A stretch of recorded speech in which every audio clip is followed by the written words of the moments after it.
Okay, cool. Awesome. Not the most professional audio, but whatever. It's all good. No, no, it's pretty low budget. Appreciate it, man. Thank you so much for coming on. I got Mr. Atlaspowershrugged. What is your real name, buddy? Oh, I don't go by my government name on social media. I'm just kind of paranoid, so I just use the handle. Okay, so everyone calls you Atlas. So before we get into all the questions I want to ask you, let's go into that a little bit because that's pretty interesting to me. I saw that you use the Proton email as well. Is that for like similar reasons? You like to keep your privacy and everything secure? Yeah, I mean, yeah, I prefer that. Yeah, I I mean, no reason noticed. to go. Yeah, I did like the what is it, the 23andMe. I gave them all my info, and I'm like sitting there thinking like now I see like BlackRock might be owning that actually or some crazy stuff. I'm like, eh, Yeah, maybe I should I have mean, given it's them all probably that good stuff. pointless. It's Yeah, probably pointless to even care, but yeah, yeah. why not? I mean, I'm pretty conspiratorial. Like I've dialed back a little bit. Do you tend to go that route at all, or what? I don't want to get my Are we YouTube shut being down or anything. recorded? Yeah, yeah, we don't have to dive deep, but I'm just curious. Okay, yeah, absolutely not. I don't believe any conspiracies. I think the government tells us the truth about everything. Yeah, I don't believe any of it. Nice, awesome. So thank you so much for coming on, man. I started following you. I think a lot of the FRC guys were following you, and I saw that when I first started doing FRC years ago.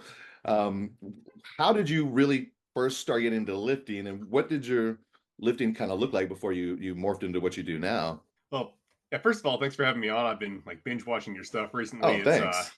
I mean, I kind of got into it through mutual enemies. I think we dislike a lot of the Yeah, same how did people. how did how did it pop up? You said you saw something about me talking shit about Mike. Where did that come from? I mean, I think most of your videos, from what I've watched, most of your videos, you're talking shit about Dr. Mike. I think that's like 90% of them from what I can tell. But I think it was probably something like that.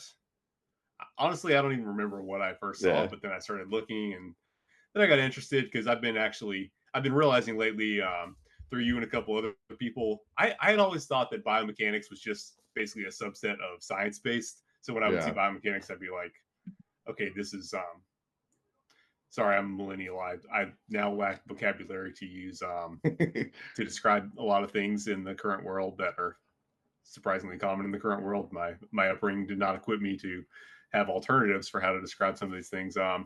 Bad. Let's It's, just say bad. you can use whatever you Uh, want with me. I'm all good. yeah, no, I know. I'm just not trying to get everyone canceled or whatever. So I have to try to reform my vocabulary as a millennial. But I've had quite a few of my yeah, videos get demonetized just because I kind of go hard on a couple of them. Like, oh, there's my 50 bucks I lost. Shit.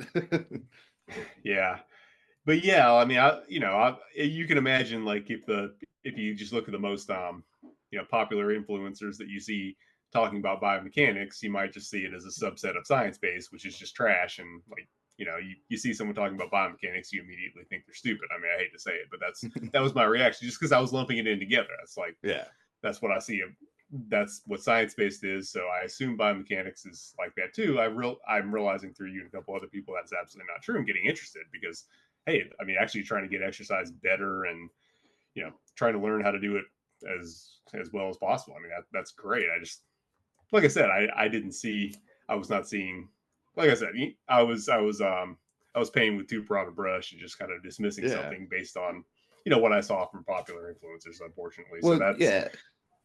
You can only know what you know what I mean? And then I yeah. think you see now that there's kind of like a similar split in like the biomechanics or PT world as there is just in the general fitness and muscle building world, where it's like you have kind of two ends of the spectrum, right? You have these evidence-based just fanatics, I would say, that are like, if it doesn't have five peer-reviewed studies and then I can't like really base anything off of anything else. Whereas you go to the other end, and like in my field, like in PT or biomechanics, there'll be some pretty woo-woo shit, that is some Mhm. like pretty weird shit that doesn't really translate that good that a lot of people buy into. So there's always a middle ground, similar to like muscle building, right? You got the most bro science thing out there in the world that, probably doesn't really benefit the most, but then you have the opposite end of the spectrum, which might be even worse, the total evidence-based guy. So I think both fields need a lot of physiological reasoning and they need to, go off of experience because in my field it's a little easier to like see what's working, right, than building muscle. So Mhm. it's like I can have somebody critique maybe a technique that I'm doing for a client that's helping. Then I'm like, okay, you're saying that, but I'm on the table and I have an objective measurement that's better, and they don't feel they feel better. So, okay, maybe there's not Hmm. an empirical, maybe there's not a study that says it's exactly right, but it's working. So I'll do that. Whereas, in muscle building, it's kind of like it's easier to say like, oh, well, it's just genetics or something like that. So I think there is a real big similar kind of crossover between that. Yeah, I mean, with that, I think a lot of people have just gotten way too comfortable talking about genetics and all that. I mean, no one's doing DNA tests. It's like people use genetics like it's just magic. Like if you were writing a fantasy novel, like you just like make magic, and that's why it is the way it is. Like a wizard did it, right? But And I almost feel like some of genetics these are. guys shit on their own genetics. Like they're almost like proud that they have such shitty genetics or something. Like, Dude, that's the thing. It's to choose your own adventure. If you want to be like Greg Doucette, you can say that you have amazing genetics because that lets you say, okay, well, not everyone's going to get the results that I have. Don't expect great results from my training, even though I really know how to train you. Don't expect it because I have amazing genetics, so you can't expect those results. Then again, on the other hand, you have people who want to say, oh, well, I beat my genetics because they want to tell some underdog story. And the reality is none of them have gotten a DNA test because I mean, as much as like we talk about it just like magic, it's a real thing. You have DNA, you could actually get it tested. Now, my understanding is you probably would not be able to actually figure out do that anything much with the about your muscle information. building potential. But dude, if you would at least just like go to a geneticist, like, bro, here's my spit swab. Like, what can you tell me about this? At least I would be like, okay, you did your due diligence. You did the best you could to figure out what your genetics are. But people just make stuff up because I mean it's bullshit for lack of a well yeah it's technically bullshit. There was I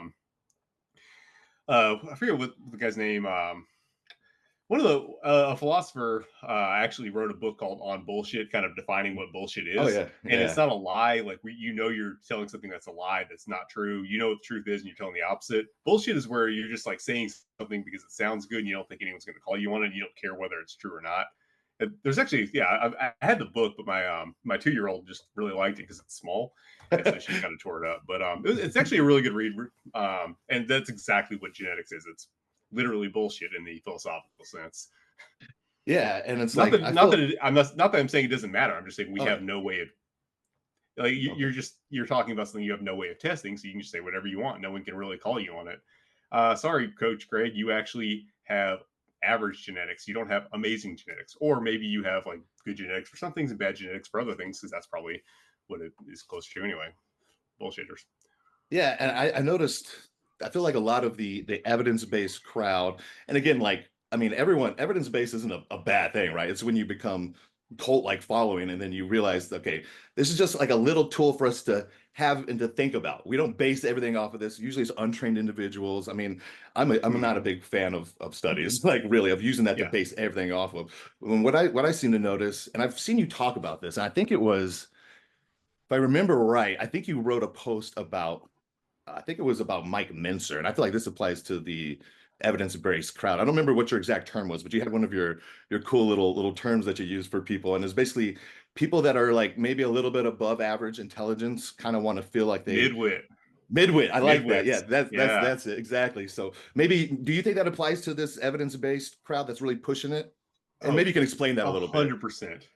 And I mean, yeah, I hate to say it, but based on my experience in grad school, I did some grad school in experimental psychology, Hmm. hence my understanding of some of like so I like when I can look at their papers and pretty much, go through the papers, know exactly what I'm dealing with because all the methods are the same. When I get into biomechanics, now that's like a whole foreign like landscape to me that I'm not prepared for. But as far as like their like research studies, that's easy for me to dissect. I mean, my experience in grad school, honestly, the people that stayed in the program were the ones who had nothing else going on and just couldn't find an escape route. Anyone who had anything else going on in their life that they could like see what the situation was and eject to something else, that's what they did.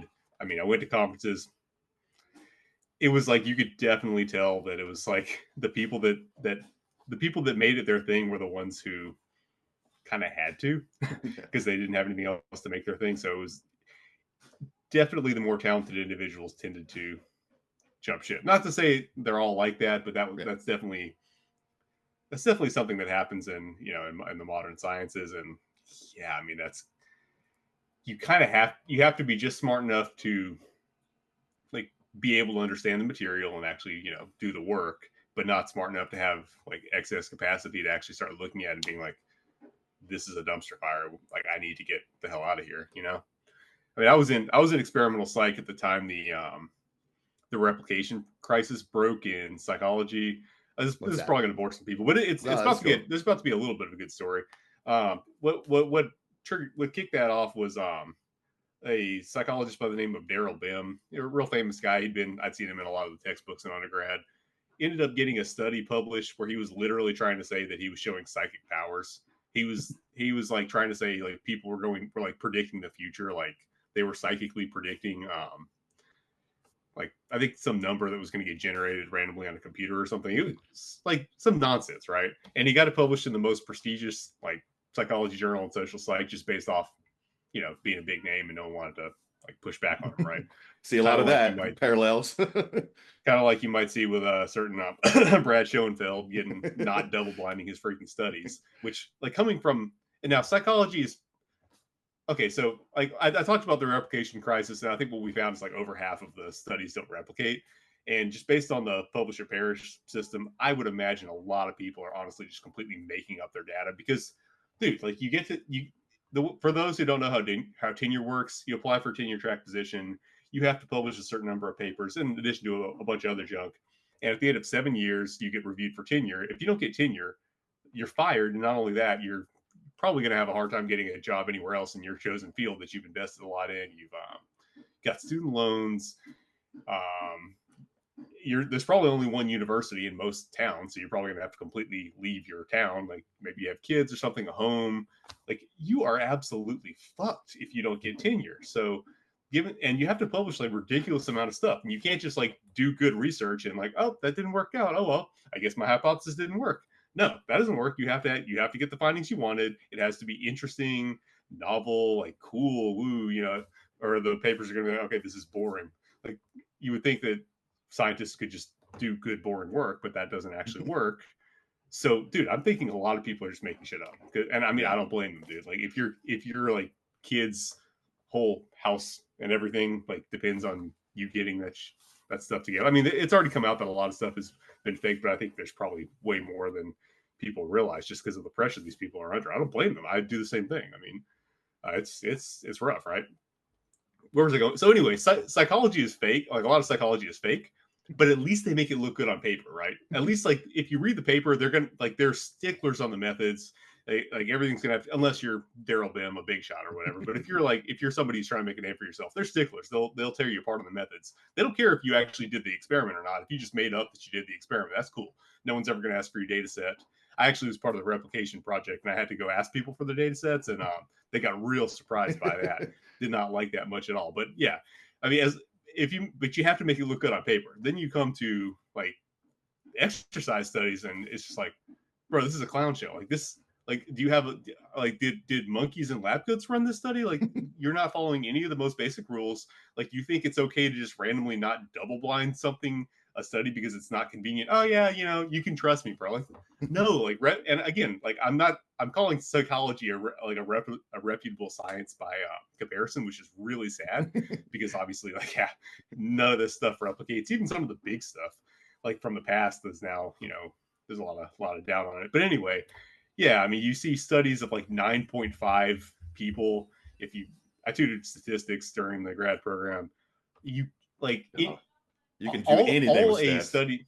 All a study of like 10 people proves is that this is not a reputable journal if it got published. Okay, nobody should be like that. Should not. No, you can't do that. Like the bare rock bottom minimum is supposed to be 30, and there's a lot of talk that really actually needs to be more close to 100 for actual statistical power. You know, it's like, so I mean, you're I mean, I guess you can use a t-test technically, but it's probably not even going to work with that number. And then you have them. Now I'm getting into jargon, but bottom line, like, you just look at this stuff and there's just so many errors that honestly, like, if you were tutoring an undergrad experimental methods or research methods class, you probably like critique them on it if they put that in as their experiment. And that's the field of exercise psychology, unfortunately. Okay, I ranted for way too long on that. Sorry. I love the rants, and I'm really into the psychology. I think I heard a TED talk on the what you're talking about with the papers and how so much of it is just just bullshit, just made up, and about tenure, how important tenure is for the professor. So I've heard that before. That's really interesting. Did you make up midwit, or did you hear that somewhere else? No, I didn't make it up. I don't. I mean, it's talked about. I don't know. Okay, is it a I don't know psychology thing? exactly where. No, it's not. I don't know where it actually came from. But it's talked about in the internet some places. Yeah, I forget where it came from. Redditors hate that term because it describes most of them. yeah, except for all Um, of them. Now, do you but think that it's a lot of it is like ego related with these guys, or like you said, like obviously they have a certain level of intelligence, just by listening to them talk, like they're smarter than the average person. Do you think there's something that like makes them want to feel like they have like a secret or a cheat code that other people don't understand? yeah, definitely. I mean, that's what it looks like with some of these people, like especially your friend Dr. Mike. It looks like he seems to really just want to he seems to want to have these grand unifying theories of how like exercise works and to just be right about that. It's funny how many people want to be the smartest guy in the gym instead of the biggest. Like Yeah, I would think people are going to the gym to be like to get jacked, but like some people would rather be right than get results. I think yeah.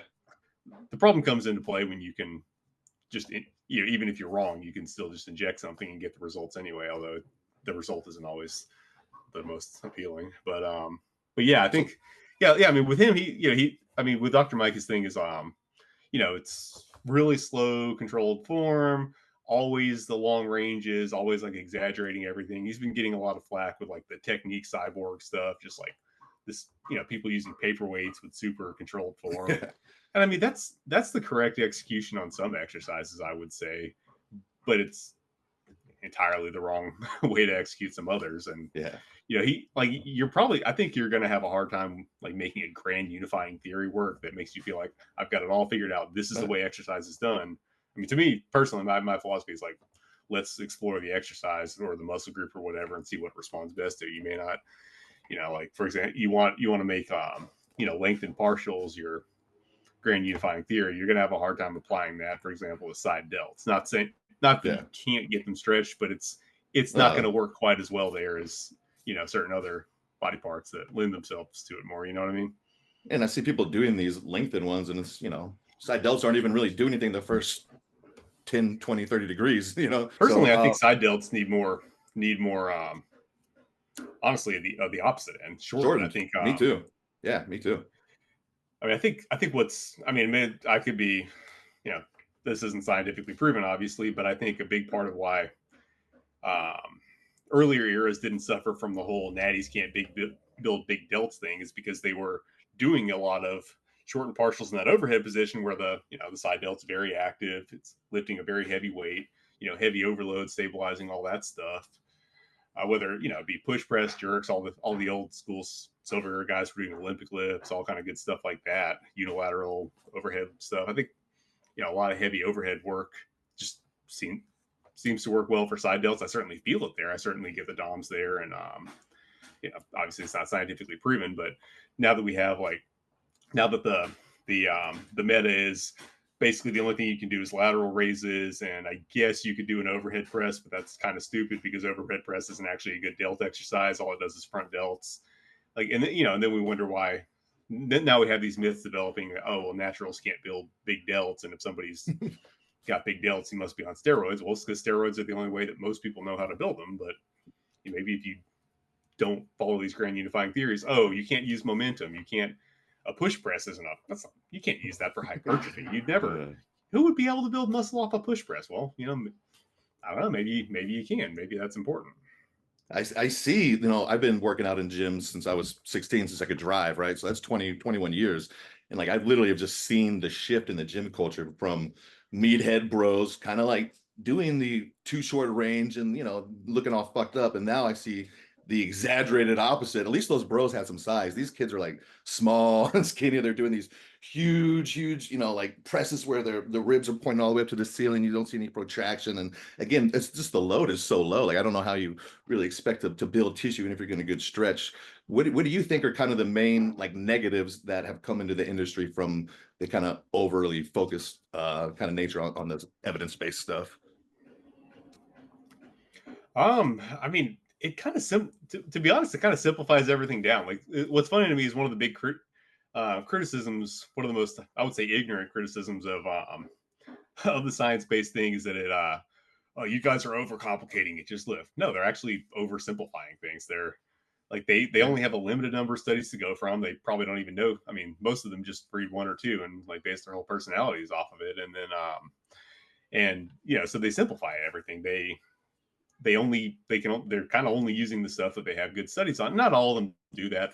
I mean, some of them do a lot better than others. Like Jeff Nippard, for example, just puts a lot of actual experience in, like his personal experience. He's not going to just like base all his programs and everything that he says off like, well, I read a study that says this, so X. So he'll actually, put a lot of experience into it too. But for some of them, it really is just like, oh, I read a study that says this is better, so now we're going to just come up with some crackpot theory of how to apply that to exercise, and that's everything, right? And it's not that simple. There are a lot more dynamics that come into play. I mean, really, if you just make like length and partials your grand unifying theory, like there might be a little bit more to it than that. As a guy who loves lengthened exercises and really does think they're good, and in fact has been doing them just a little bit, you definitely need some shortened movements even to make them work. You're going to have a hard time. You're going to get pretty beat up if all you do is the lengthened portions. Like now we're hearing, for example, that reverse Nordics are the most like, everyone should ditch their leg extensions for reverse Nordics, right? Reverse Nordic, better exercise because it's lengthened. I kind of agree. I think if you do reverse Nordics with bodybuilding intensity, you will definitely grow a lot of muscle off them. They're a fantastic exercise, but if you just tell people to ditch your leg extensions for reverse Nordics, everybody's just going to get fucked up knees because you can't just start. You can't. I mean, maybe some people have just really good knees to start with, and they can just do it. But I know that wasn't the case with me. That wasn't the case with like anybody that I've introduced them to. Well, not anyone. Some people again have really good knees, but most people there's a process to, and that process is going to involve short movements. Like if nothing else, you're going to need a shortened movement to warm up, get blood into that area. Then you're probably going to have to scale it down a lot. So it's way more complicated than that. Yes, it's a good movement, but you like the process to getting there isn't just like, okay, ditch the exercise you were doing and add this to your workout next time. That's just a recipe for sore knees and going backwards. Like it's going to be at least months until you're at the point where you can actually use it regularly with bodybuilding intensity, if not more. So like there's a lot of complexity that just, when all we're looking at is, oh, well, a study showed this, then the craftsmanship, like the actual experiential understanding of, okay, this is how to actually get this movement to work properly, just goes out the window. And another, or like, for example, I've seen you critical of Paul Carter. This gets a little bit more into biomechanics, but it also Okay. gets into research methods. I mean, he's been constantly saying, I bashed him just the other day on this. I love taking cheap shots at him because he's blocking me. He can't defend himself. Yeah. But yeah, he's pretty stupid. But yeah, but he's been going on for forever. The science is settled. Pullovers are not a lat exercise. It's a pec and tricep exercise. And well, I mean, yeah, what it turns out is like the only three muscles that were being measured in that study. I looked into it. You got the lats, the triceps, and the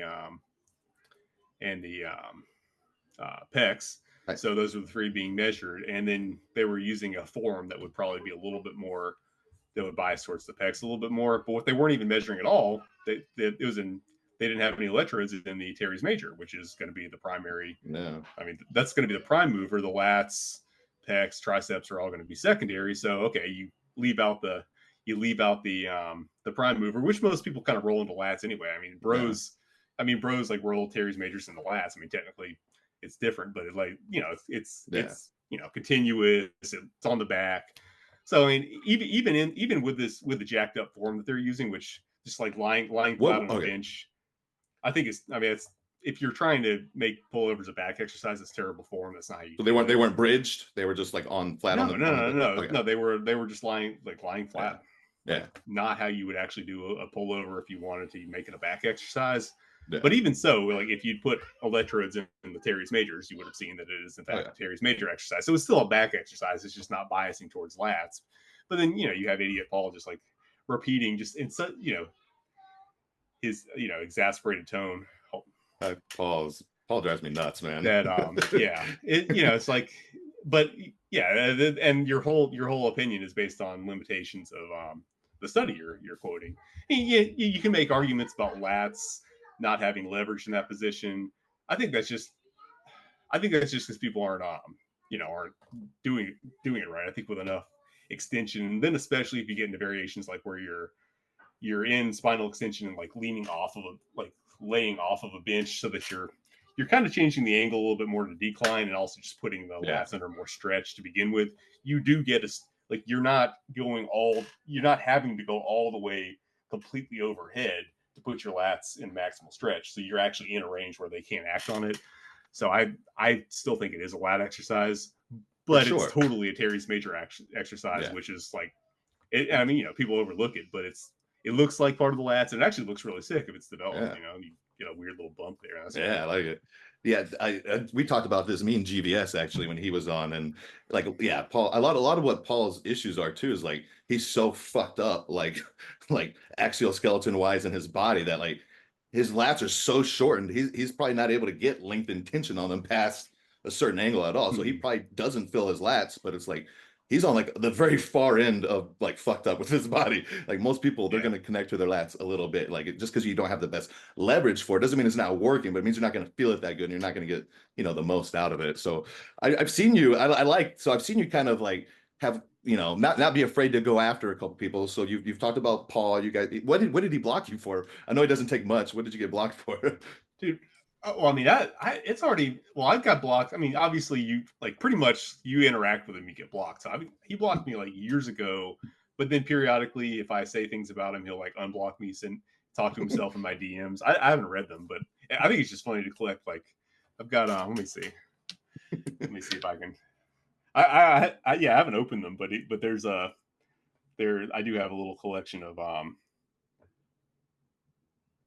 Whenever I see someone of just use a oh, terrible whatever. form as that, like right away, like like if you're just so disconnected Yeah. from your body, like I can't really take anything you say seriously because there is a level of intelligence that is physical. And when I just see people like fighting their own body completely and not realizing, I'm like, everything you say, I'm going to take with a little bit of grain of salt now at this point.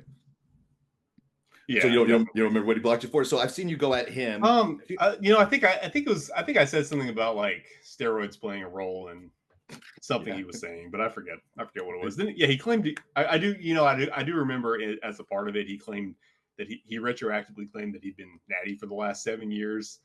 Like the story he told me was like the story he's told was like he'd been like natty for like 20 years, went on gear for I don't like the story he told would have had to have him being like 60 by now because he was natty for so many years and on Yeah. gear for so few years. But yeah, he's like retroactively nat. I don't know, like I have no whatever. idea. He strikes me as the guy whose natty is like 250 a week, like, like floating around there. Um, Who I've knows? I seen mean, you, from his person, yeah, yeah, from I've his seen you go, personality, he seems to be on something. yeah, like super like agitated. And it's like, don't you want to educate your people? Like if they ask you a question, like not fucking like block them. Like you probably have a bigger fan base, but I guess that's not important. I mean, if he lets people contradict him, then it's just his people are going to see that he can't defend himself, so he It's, has to kind of control the space. it's kind of That's what what all like these what. people. Go ahead. Yeah, that's what all these people who can't control, who can't like hold their own in an argument. They just have to control the space they're in and just talk to their echo chamber.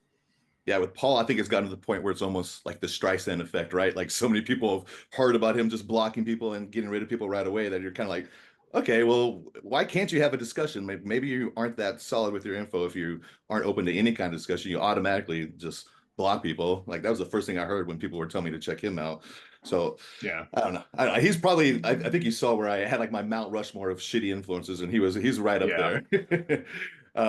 I've seen you have some issues with Squat University as well, who I honestly, he's my least favorite person in the industry Yeah. just because he's got such a big following. And I do think I actually think he's pretty manipulative with some of the stuff he does. I don't think a lot of people are able to understand and see it from like a physio point of view the way I see it. They just see things on the screen, they take them at word. So what have you guys had issues about? Was it the Jefferson curl? Was that y'all's main Yeah. thing? Okay. Yeah. Mainly, yeah. I mean, he's never. Yeah, I mean, I'm not gonna call him on the physio stuff because I don't know that side of things. But when he starts talking about things that I know and he clearly doesn't, then that's where we have issues. And yeah, Jefferson curl is where it started because He's he's very doing old the fear school. mongering on that. Yeah. He's doing the fear mongering. I mean, he's at the point where you can't even do moving ab exercises. You can only not only can you not train your back and spinal flexion, you can't even flex the spine to train your abs. Oh my gosh. Which is just idiotic. I mean, you can't even do like sit-ups. Like you have to just do purely purely static bracing, which the funny thing is, like, guess what? I do that about to the extent that anyone does it. Like big unilateral lifts, zerchers, all this stuff, static bracing. Guess what? That develops that capability. It does not develop your ability to move. I had to start reintroducing a lot of, Yeah. active, mobile ab work to not be stiff, because I got to the point where I was actually getting stiffer, not not more mobile. With all the back work I was doing, I was actually having, without a warm up, I was getting fairly stiff. So yeah, I had to make sure that I'm actually training that capability. And yeah, just training your abs in that brace capacity, like that he likes to fetishize, is like, he'll show, like, doing like a suitcase deadlift with like 60 pounds. Like I'm out here doing one hand deadlifts with like most people's max. And Yeah. yeah, that doesn't train every capability of your abs, not by a long shot, right? Yeah. But yeah, he starts getting into Jefferson curls, and not only is he fear mongering on them, and he doesn't know, like, he doesn't know how to actually demonstrate them. Like he had like he's trying to have his client demonstrate one, and they're not doing it remotely right. Their setup isn't right. He actually had the guy demonstrate an RDL. Like, can you not even show, if you can't even show the movement right, are you sure that you know how to do it? Maybe you're not giving it a fair shot if you don't even know how to perform it correctly. Like, another thing that I called him on, he was demonstrating a banded regression for Nordic curls, which I like. I use that. I have people do that. People like that. It works really well. That's how I built up to Nordic curls, and I think it's a great way of scaling them. But like, the way he was setting it up just shows that he's never actually done one in his life. I mean, he's got people doing it on a hard floor, no knee pad, which I tried that just to make sure that I wasn't off base and saying, like, dude, you're crazy. No, like, Yeah. nobody would do a Nordic curl without a freaking knee pad unless they're like David Goggins. But he's got his people out there demonstrating it, and I guess they're young kids. They're probably too afraid to speak up and tell them, dude, get me a knee pad. Not only that, you're supposed to use a knee pad because that gets you more elevation. If you're The leverage. if Yeah. you're extended a little bit, you that way you can kind of extend a little bit and you're not reducing range of motion. So it actually improves the exercise. You should freaking have a knee pad for your people, right? Then he's setting up the bands at a height where, if you've actually done the thing, you would know that it's going to slip off you. You need it to be at an angle. So, like, if it's more or less horizontal, like when your torso goes horizontal, it's slipping back. When you need a more vertical angle. So, like, it's just clear, bro, you've never done this in your life. Why are you, like, stick to whatever you know and stop trying to teach things that you've never done before. Then he starts getting into one of my pet lifts, one hand deadlifts, and he's trying to talk about how, like, if you don't brace your core properly, like, the bar is going to get sideways. Like, no, dude, no, you didn't grip it in the center. Like, if you want it to be centered, you grip it in the center, dummy. So I made a video critical of that, and he just blocked. I put a lot of effort into it. It was pretty educational, but he just blocked me off that. Coward, never responded to anything. He wouldn't respond to a single thing. He, like, shadow banned me on his page at first so that no one would see my comments criticizing him, and then just blocked me. Have you Coward. blocked many people? No, I only block people, like, the only time I block people was when, and I don't even remember who these people are. Usually, like, when I just get creeped out by the idea that somebody can see my page. Like, if I see someone's following me or talking to me, and something they say is, like, creepy, and I just don't like the fact that they can see my page, and it just makes me feel uncomfortable. But it's like, I think it's probably less than 10 people, honestly. Yeah. It's a short. I don't ever block anyone. I mean, if someone wants to be a hater, that's free engagement. I'll exactly. happily engage with them. sometimes sometimes I convert people, or sometimes I win the battle, and the audience, learns valuable lessons. So yeah, I don't block anyone. Yeah, exactly. That's the way I look at it. Have you ever had any issues with Milo, or you're just not a big fan of the LinkedIn stuff? Oh God. Well, yeah, I tried. I Well, mean, only the LinkedIn stuff. I know you like LinkedIn stuff, but just for that to be yeah, the no, only thing. I don't like that he like just presents it with no practical context on how to use it properly. Like I kind of felt like an ally in some ways at first, because he was on team pullover, is pullovers for lats. He even was the one who made the bold claim that pullovers are the single best exercise for lats. But so I was kind of trying to be on the side with him, because he's fighting Paul Carter. Okay, that's cool. But then again, like, that's not exact. Like, everyone hates Paul Carter, so it's not like that's not like that much of a basis for like a Exactly. ally for an alliance. But yeah, I mean, I was kind of trying to be, you know, on the same team. He's science based, I'm experience based, but whatever. Like, we're supporting some of the same exercises. I do think the lengthened principle, it's gotten overdone, but it's definitely it's still, I think it's absolutely valuable. I mean, I definitely think, all things being equal, if you can get that stretch in your exercises, if you can incorporate that for most muscles, that's going to be better. Just, there's some procedure to it, and what I didn't like is that he starts trying to just incorporate that again without any kind of craftsmanship or any kind of attention to detail about like the performance aspects of how you actually do it. Like the Nordic girls, like, his advice, in my opinion, is just going to get a bunch of people hurt and saying this was stupid. Reverse Nordics are a bad exercise. That hurt my knees.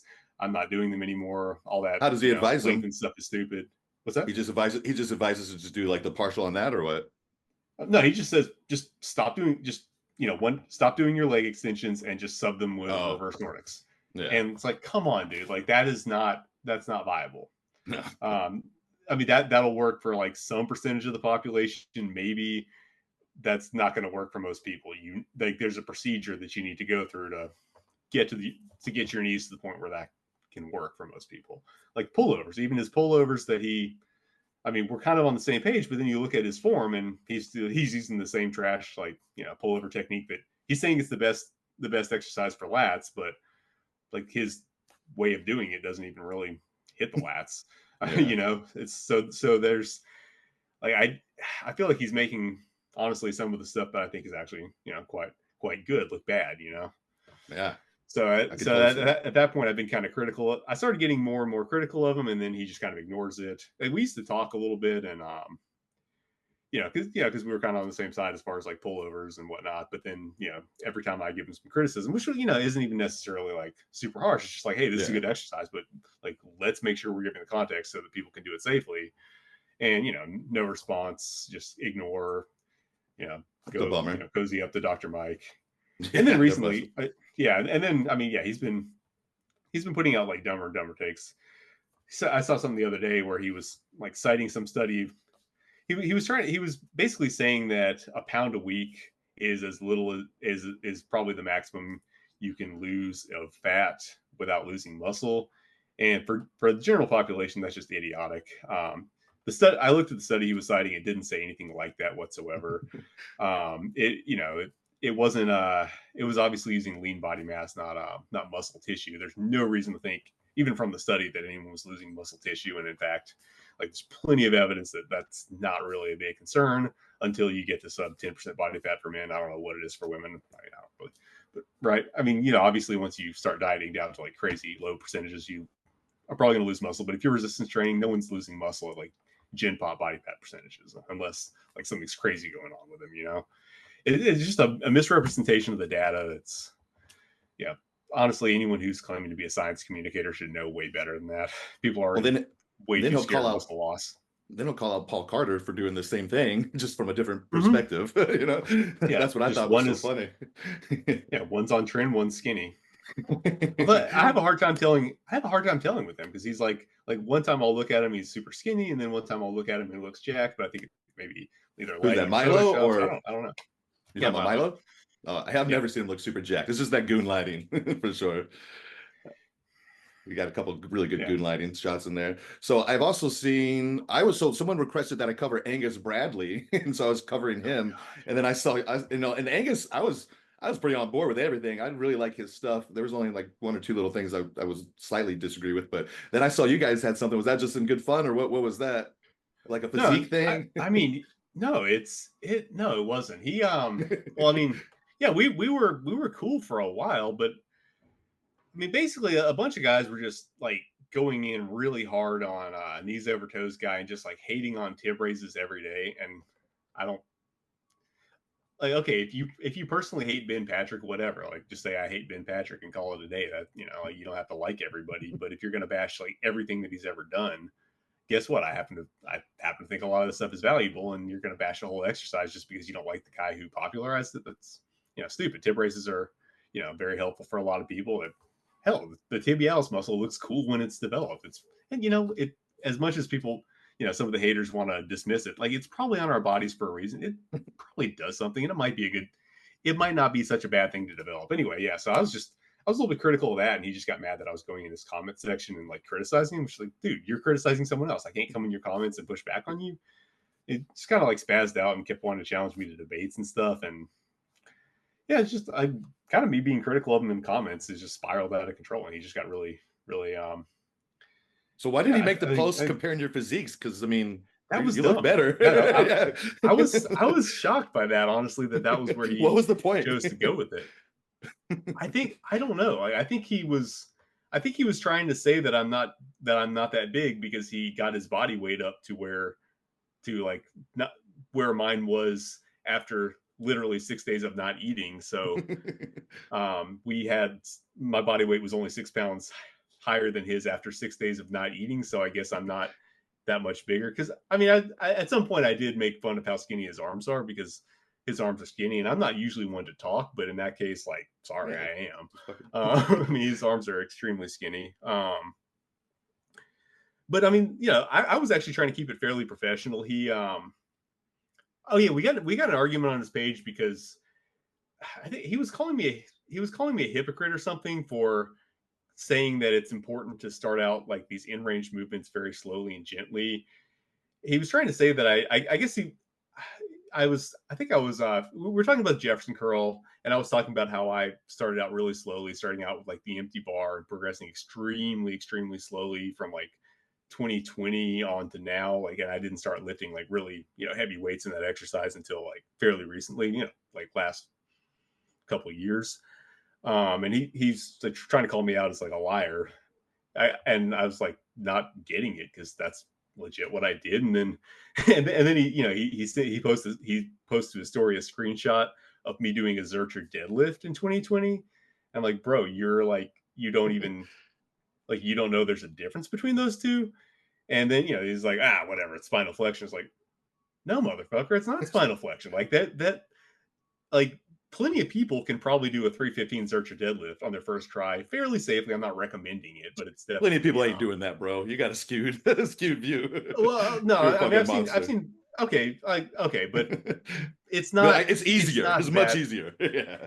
it's not that crazy because I mean Yeah. the difference that you have to understand. I mean, sure, I mean you understand. I'm sure, like having your legs locked and having the hamstrings in that fully stretched position just puts everything under a so much additional strain. Honestly, the hamstring, people worry about the back, but it's the hamstrings that are going to go for a lot of people, especially like Mm. strong guys. A lot of strong guys, like you see them do Jefferson curls for the first time, even tiny weights, they can't get their legs straight, or it's almost involuntary. They want to bend their knees because the hamstrings are what's vulnerable, right? I think that's a big, pulling a hamstrings, like probably in some cases more of a risk than, spinal flexion. But, even so, just having everything under stretch is going to it's going to add an additional risk that isn't there with Yeah. just a Zercher Way deadlift, which harder. is, I mean, it's still fine. It's still, there's still risks, but it's basically just a deficit deadlift, right? An Yeah. extreme deficit deadlift Yeah. versus like straight leg. And that's like one thing, one of them you could potentially, like, I would say, not for everyone, but some people can potentially work up to fairly heavy weights in the first try. Barely anyone, unless they have like a crazy movement background already, is going to be doing anything more than, like, I don't recommend anyone do more than max the empty bar like for the first month. It's just just a huge magnitude of difference in how cautiously you have to treat the two exercises just based on their different characteristics. And he's just kind of like, oh, whatever, they're all the same, because he doesn't really lift. He has like 3 lifts he practices, and like then he wants to go run, and that's fine. But So boring. but don't if you don't care to learn about something, then don't talk about it. So yeah, he got mad at me for saying that, and then wanted to like have a bodybuilding competition, which I won even by his So weird. even on his own page. So I don't know why Right? he did that. You That should have was an odd reposted. choice, but I think the guy's got maybe some a little bit of manic going on, or maybe a little bit of the old Peruvian marching powder or something like that. Now, real quick before we keep going on this track, I want to talk about the Jefferson real fast. Have you noticed, like, what have you noticed hypertrophy-wise since you started doing it pretty heavy? Are you getting, erectors, or what is it worth it as Oh far as yeah, hypertrophy? yeah.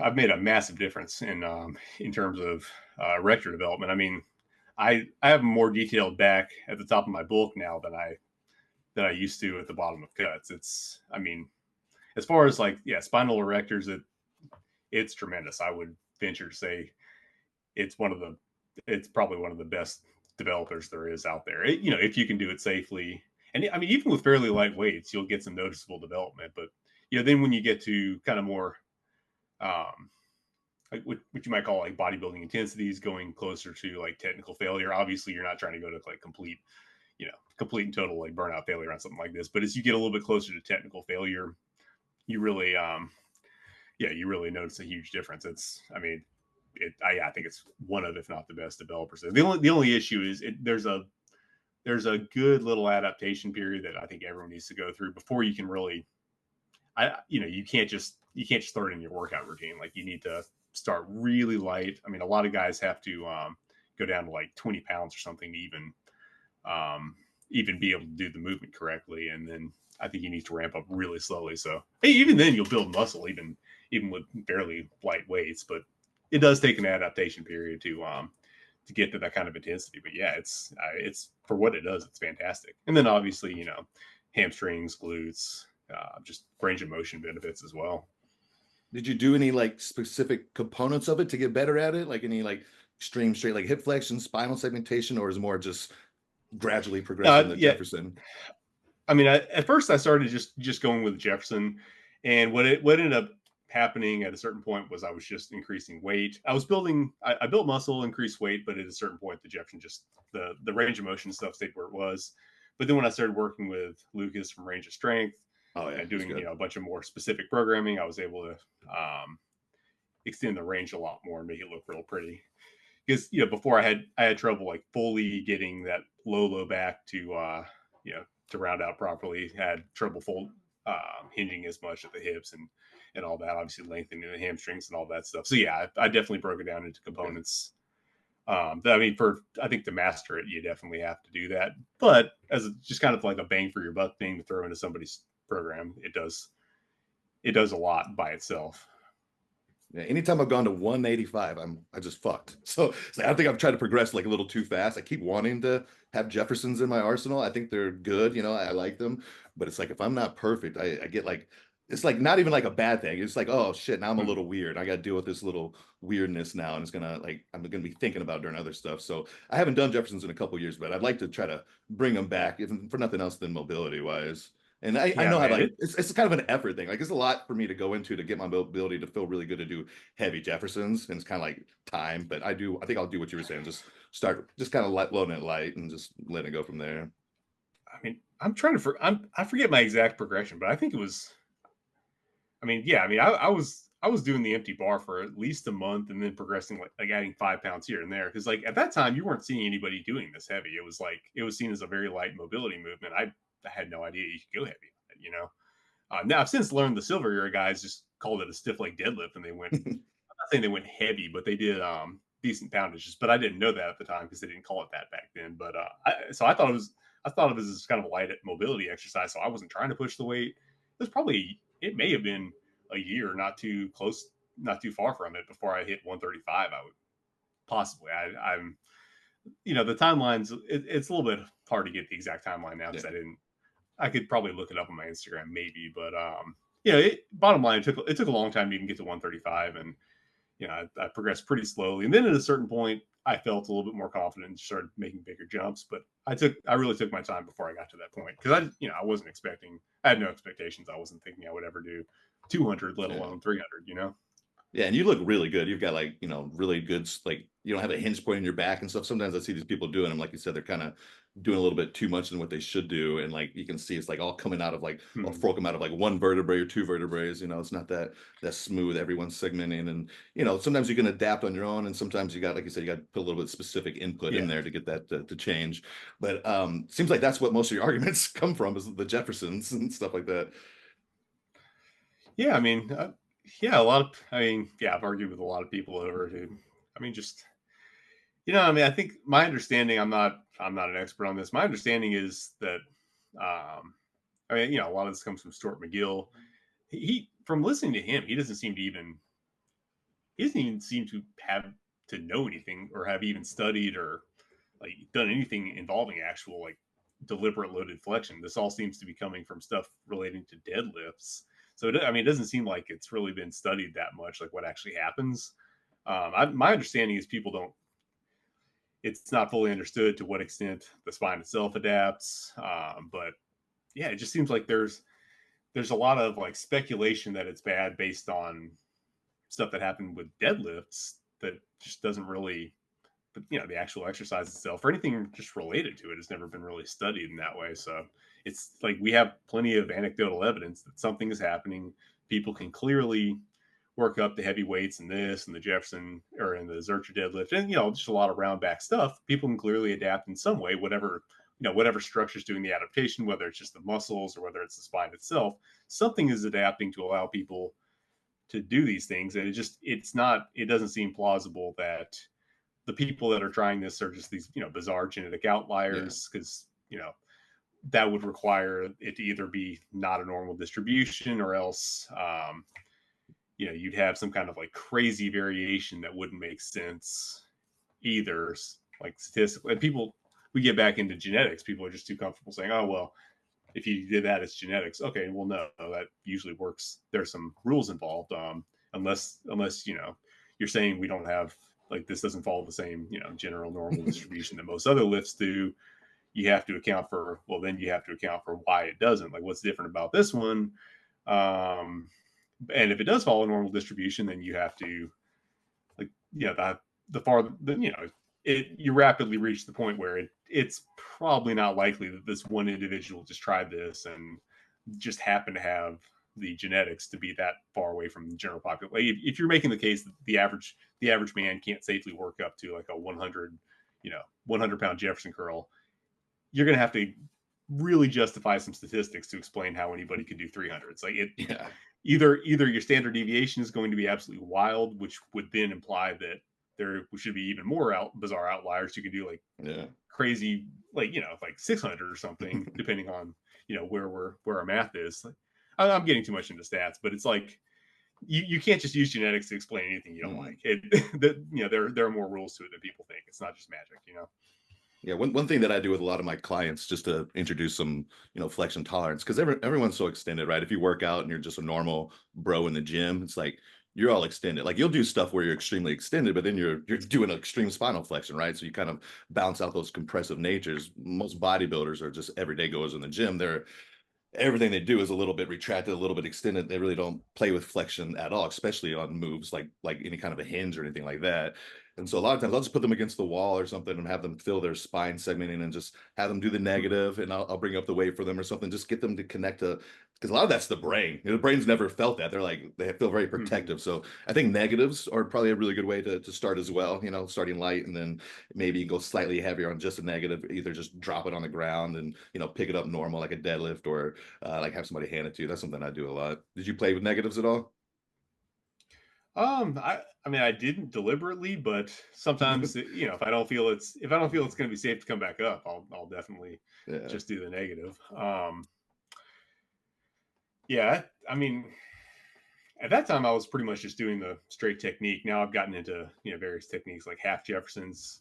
You've seen those with like the with the What's with that? the knees bent, hips tucked to Oh emphasize the shit. spine more. Yeah. Yeah, that sounds hard. Um, you follow Strange Grayson, right? Yeah, I know he yeah. does.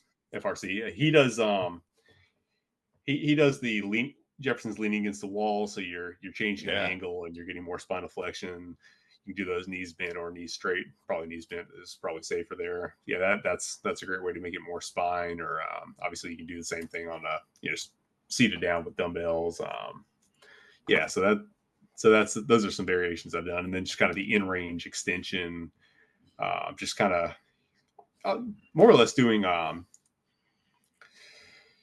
elephant walk or something, with weight, stuff like that. That kind of segmented up into the hand, because there's the hamstring component, and then there's also the spinal component. You can kind of, break it down and emphasize those more. Have you had any interactions with Mike? Has he ever like featured you on one of his shit talking videos where he critiques all these people who are like better shape than him or more accomplished? Have you ever had anything with him directly? No. No, I don't think he. Yeah, I mean, I don't know if that's because he's never gotten. I've never gotten on his radar, or because he doesn't think that would be a good strategic move.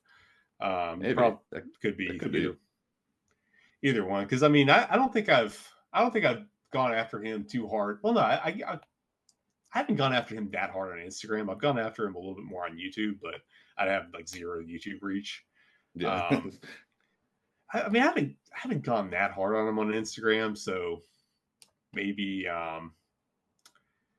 maybe that's why, or maybe I think some of these people, they definitely pick their battles. Like Layne Norton, for example, I just went after him. Oh, that's right. I saw last that. Week. Now with him, he's like the master of battle picking.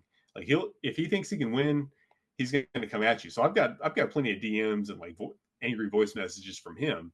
But like I've noticed the pattern. Like he'll do all that when you say something that he misinterprets to think that he can win the argument. Like if he can misinterpret you like into like denying calories in versus calories out or something like that, and he thinks that's what if he can like misinterpret you into saying that, and he thinks he's got an easy win, he'll come after you in your DMs everywhere. He'll go at you, But then if he doesn't think he can win, he's going to just ignore it and never happen. Like, so I mean, me and Grant just called, we wrote a long thing calling him out. I mean, basically, the crux of the issue is just he's so selective with where he applies scrutiny. He wants to be the guru buster, but then he'll not bust like Andrew Huberman selling like the most bullshit supplement there is, AG1. I mean, AG1. I mean, come on, like it would be exactly what Layne Norton would love to do some angry rant on in any case, except that it's pushed by the biggest guy in the space. So he's got to suck up and play nice. And, he's even on the podcast where they're promoting AG1. Meanwhile, this is the guy who, you try to sell like powdered animals, and he's going to come after you, but you try to sell powdered plants and he's going to keep quiet because the powdered plants sell for more. Now, I think the powdered animals are nonsense too, probably. I don't mind him doing that, but you got to be consistent. And then, he's out here, distorting science to bash everybody else except for his, diet app. You got to use macro tracking. That's, implying that that's the scientific way to do it. Bashing fasting, having no interest in, fasting, keto, carnivore, whatever, all that's bad. Not that those are the only people he goes after, but he does tend to go after like the alternative diets that actually work. Yeah. Like, anything that actually works for people, he goes after so that they, need to use his macro tracking app. I mean, he goes after vegans too, I guess, but I mean, why would you need to, right? It's not like that's going to help people stay lean anyway. He goes after the competition, makes it look like he's scientific, but yeah, no response. And he doesn't have me blocked actually, because I've said some things on his page where he thought he could get easy wins, so he DMs me on that. But yeah, if it's not going to be an easy win, he's not going to talk. Well, like he hates like he gets so mad if you talk about seed oils. Like you can't say seed oils are bad ever on his page, and yet he's never once critiqued Mark Sisson, like the kind of the highest profile guy. Like you go in this grocery store, his face is on mayonnaise, right? He's not going to talk about him because the guy's nuanced and he's not going to win that fight, or at least it's not going to be easy. Well, no, he's not going to win that fight, but he's gonna get his ass handed to him. But if if it's some weirdo wearing orange glasses that he can make fun of, well, there you go. He'll make that the face for the anti-Ceto position I feel like a lot of as an people. expert. Yeah, it's funny. People are kind of turning on Layne. I had a podcast with Justin Compton. I don't know if you know him, pro bodybuilder, and he was saying how like he used to be a big fan of Layne and just certain things he's not a fan of anymore, just more like attitude stuff. I feel like it's kind of changing a little bit with Mike too. I feel like a lot more people are kind of more openly critical. Although a lot of people still are afraid, especially if they think they can collab with him. I feel like so many people Dude, like. that's the thing, man. Like that gets me wondering because people, it seems like he's really powerful. Like people it almost seems like with the collabs, like people make pilgrimages to come kiss the ring. You know what I mean? Like Yeah, this, and it's people will so be fucking real crazy to quiet. me. I mean, I've even gotten like told like, hey, why maybe you should talk to Mike. You could learn from him. Like by other people in similar spheres I go to, like, no, bro, like Jesus I don't Christ. want to learn anything from him. You're not gonna And learn a yeah, fucking thing no, from like, him. but yeah, people put him on such a pedestal. I think some like he started to piss off some people with this technique cyborg thing because some of that stuff is just blatantly ridiculous. But then some people will people will still simp for him. And it's like I've always seen like most of what he does is either overrated or not that great. I'm looking at it from the natural perspective. For years he was pushing like way too much volume. Where not that I think naturals can't recover from it. That's a myth. I think it's probably going to be equated more or less depending. Well, I mean, obviously depending on what the hell you're using. I don't know what all that stuff does. Some of it probably helps with recovery more than others. But like you're gonna if you're taking something, you ought to be lifting more weight, more Yeah, recovery, right? So yeah. it's like naturals can recover from whatever, but are you going to grow from it? No, because a lot of that's usually if you're using a lot of that super high volume stuff, it's going to be junk volume. You're not going to be doing quality sets that are actually getting you there, and you have to actually train to failure or at least closer to it. And I mean, did you see Lyle McDonald's like little videos showing how Mike doesn't train to failure, or like isn't Yeah, anywhere close to yeah, failure? yeah. I love Yeah, I Lyle. mean, 100% true, dude. That guy's a gem. Yeah, I've been following him for 20 years, man. Dude, honestly, I haven't been for most of it. I got turned off to him because I tried protein sparing modified fasts and they sucked, and I was like, I don't like this. I It kind of sucked. wrote him Like off a like it little didn't bit. work, or it felt bad. I was always curious about it. No, I it's never just did it. yeah, it's just kind of miserable, and it didn't.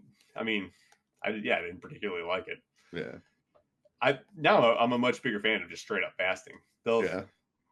that's way more pleasant than a protein sparing So modified fast. Those so are let's miserable. let's let's dive into fasting in 1 second. Let's do one since we've been kind of talking about the people we don't love. Let's throw out a person or two we think is really good for the fitness industry. Who's like an influencer that you are a big fan of? You already mentioned Range of Strength, who's phenomenal. I'm a big fan of Lucas. Who else do you think is putting out good info out there? Yeah, he's great. Let's see who are some of my So we're not top just picks. shitting on everybody. Oh yeah. I mean, you've had GBS on. He puts out really good information on on bodybuilding, especially natural. I get into all sorts of different spaces. So yeah, I'm kind of a little social butterfly with it. I honestly I get a lot of heat for this. I think Knees Over Toes guy's putting out a lot of good stuff. I'm not saying like everything that he does is perfect, that I use everything, but come on, like getting some of the stuff on Joe Rogan, like just getting it out to a wider audience. You can't argue with is all of it perfect? No, but like he's getting people, doing stuff that would never have seen it. You're not gonna you have to simplify your message to a certain point Yeah. to get it to that audience. So as far as like influencers changing the space, like he's doing a good job, right? So I'm not one of his HEG guys or whatever, but I just like he's promoting a lot of the same exercises I think are good. He's showing people how to scale into them pretty quickly, that or not quick, sorry, pretty safely rather. That's good. Let's see, I've always been I followed Alan Thrall forever. Yeah, he puts out really good stuff. I mean, everything that he does is solid. Uh, he's been doing. Have you seen Will Rattel?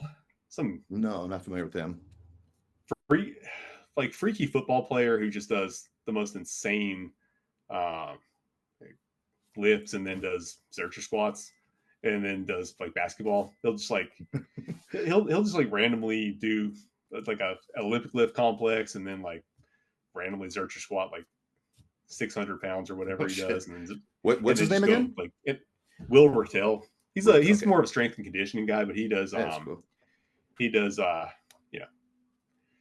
yeah he'll just do all that and then go dunk a basketball. I think Alan's been following his program now. Anyway, real cool guy. I've puts out some really good stuff.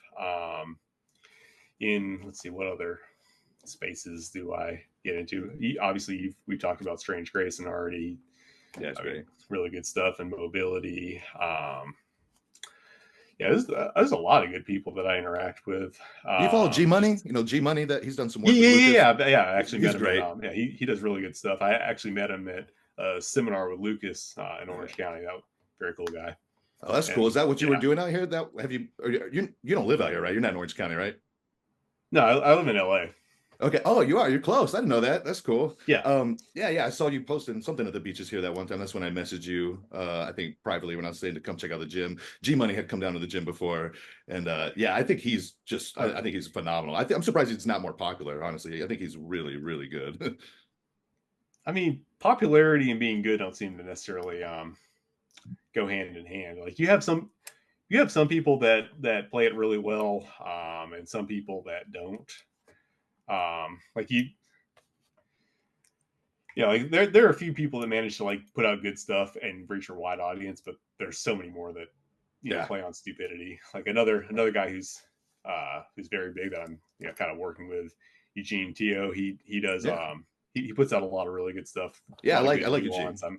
I've got the program up on his app now. He's managed to get really he's managed to get really really big while putting out good info, but it's fairly rare. And I think having been in it for a while is an advantage. Now it's hard to I mean, it's kind of hard to strike that balance. I have the advantage of at least being able to do some kind of novel, spectacular. Not spectacular. I'm not sorry. Pretty, It's cool. I'll say it's spectacular. It's pretty fucking cool. It's literally from the old school, traditions of Bronze Era spectacle. So it's designed to get attention. So I have the advantage of being able to push, put out some of that to get attention, and then direct that to my more long form content. But obviously, I'm at like 70K. That's not big in the Instagram scheme of things.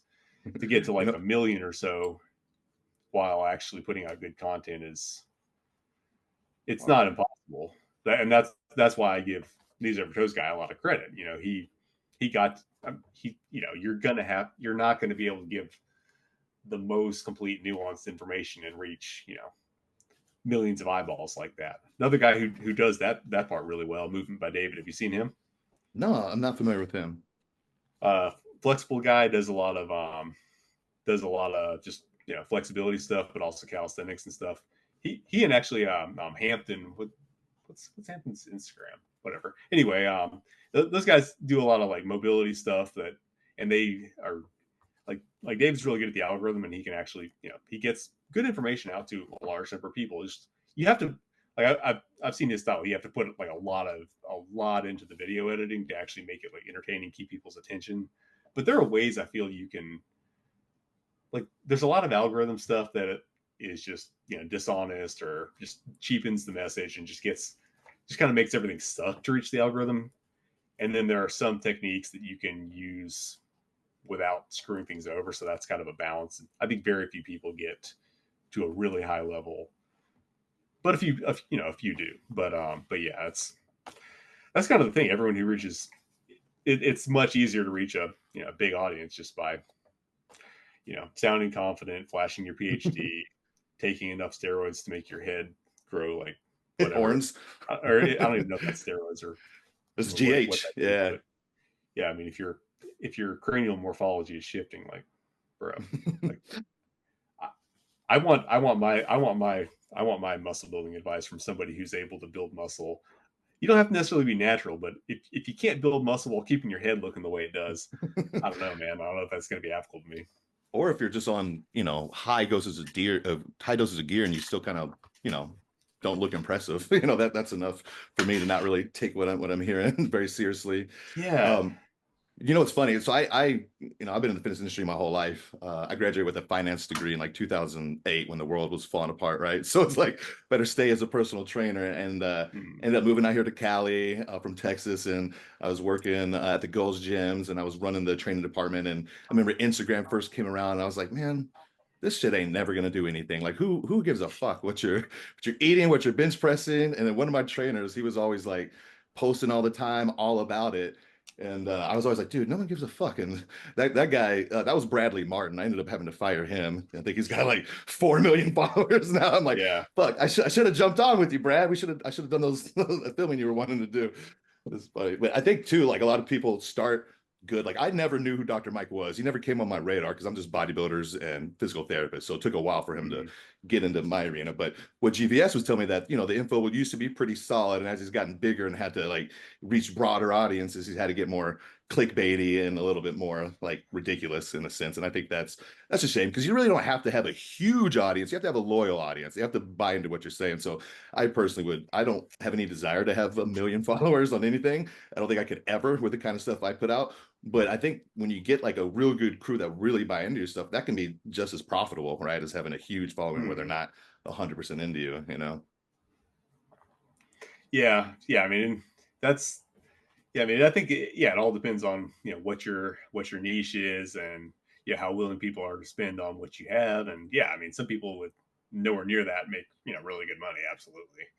I mean, just as far as, yeah, it, I can't imagine how much like you'd be inundated with just communication attempts at 1 million. That's crazy. Like yeah, it's already wild being where I am, and Yeah.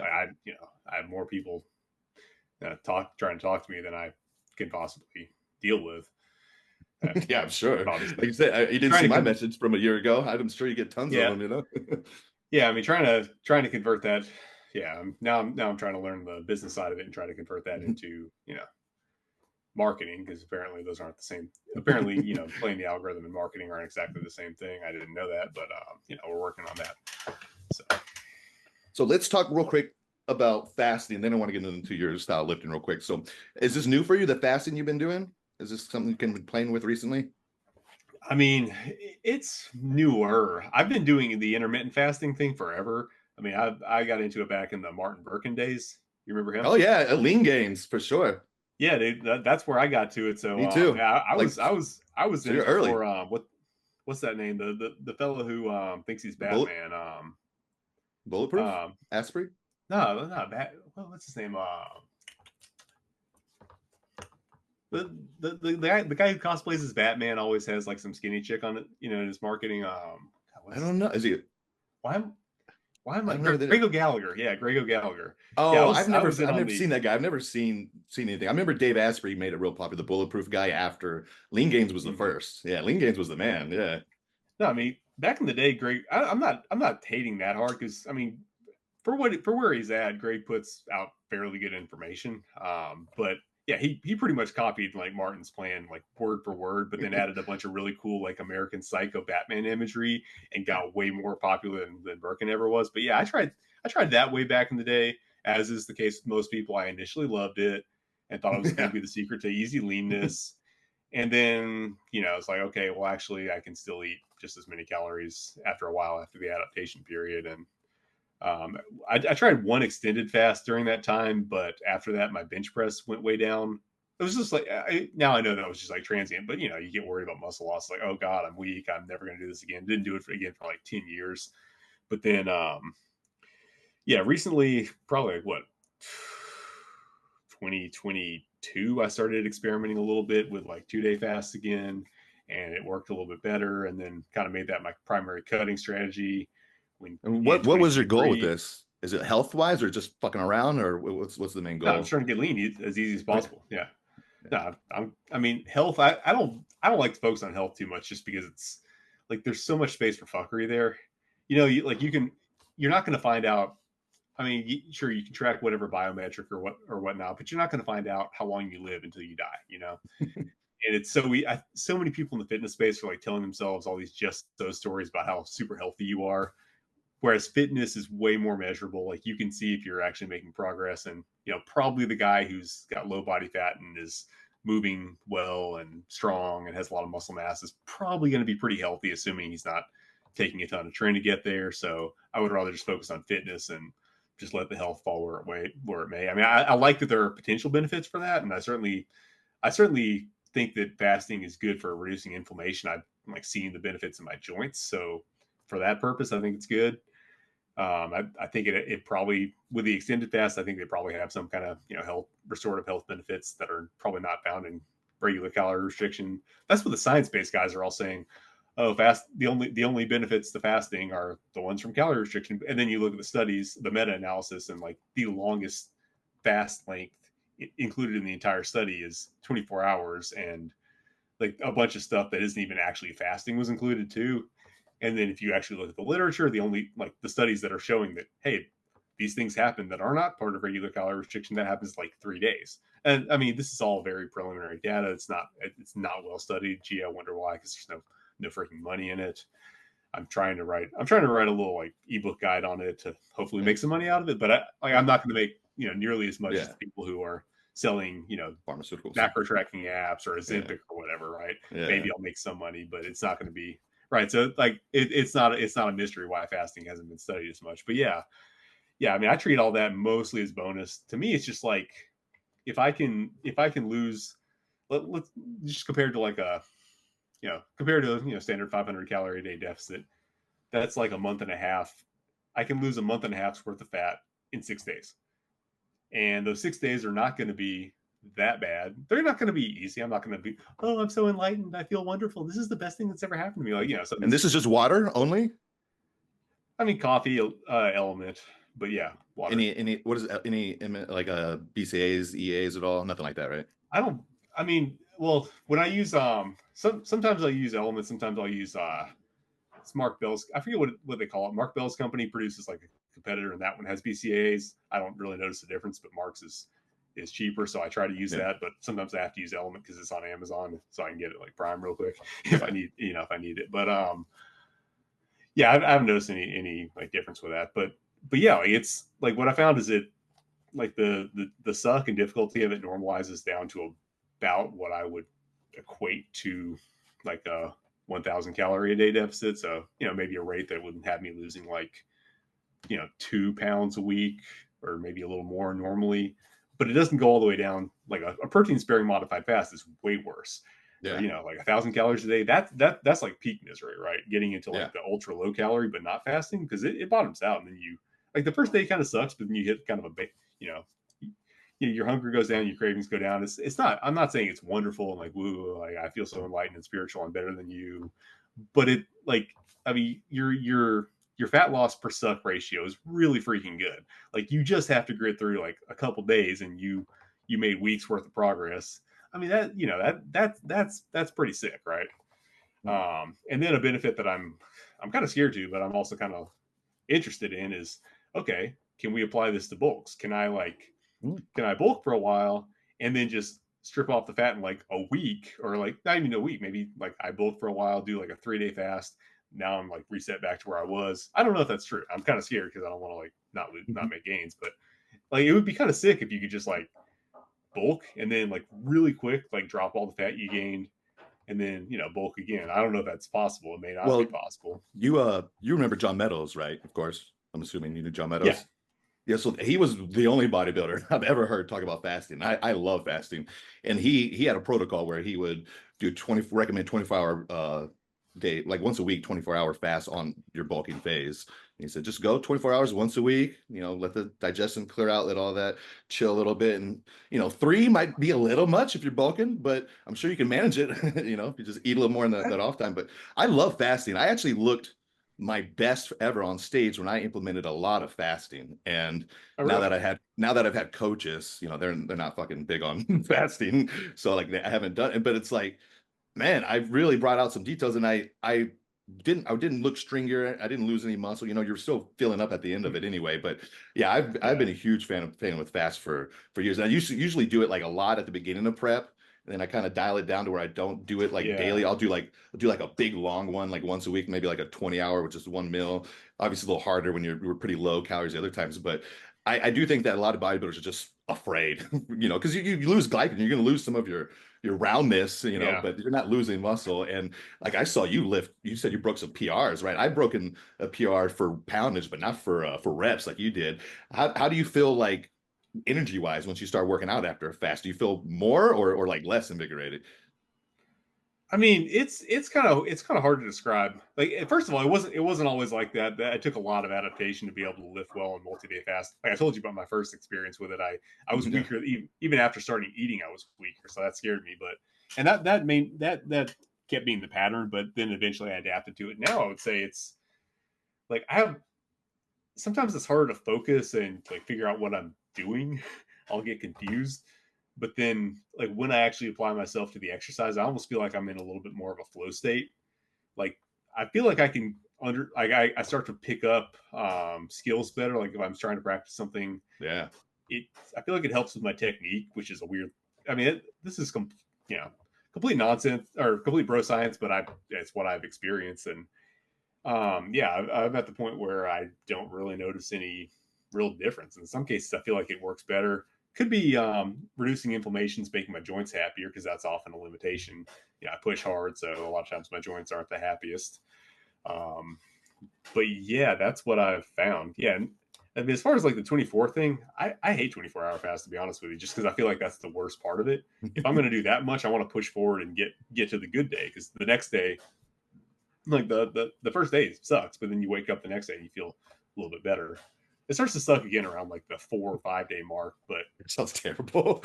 Oh, no, I no. don't know I if I mean, could go that trust me. long. Like the first days, once you get it out to it, the first day is the worst part. So when I see people doing 24, I mean, I get it, and I mean that might make sense for a lot of people, but for me, like it's just like doing kind of like just doing the worst part over and over and over again. Like instead of doing like 324s, I'd rather like stick it out into one. Instead of a 24 each week, I'd rather just like wait 3 weeks and then do 3 days because that way I get at least one good day. I've only done 36. That's longer. And I didn't notice a difference. That didn't seem any worse than 24 at all. So yeah, I think you're probably right on that. I remember reading that like during fasting after 24 hours, we really get better at focusing on like single tasks. We get really good. We get kind of shitty at Mhm. multitasking, but we're really able to Yeah, hone it and exactly. become even more efficient off of one task. So that makes sense. Have you ever played with like MCT oil on your fast at all?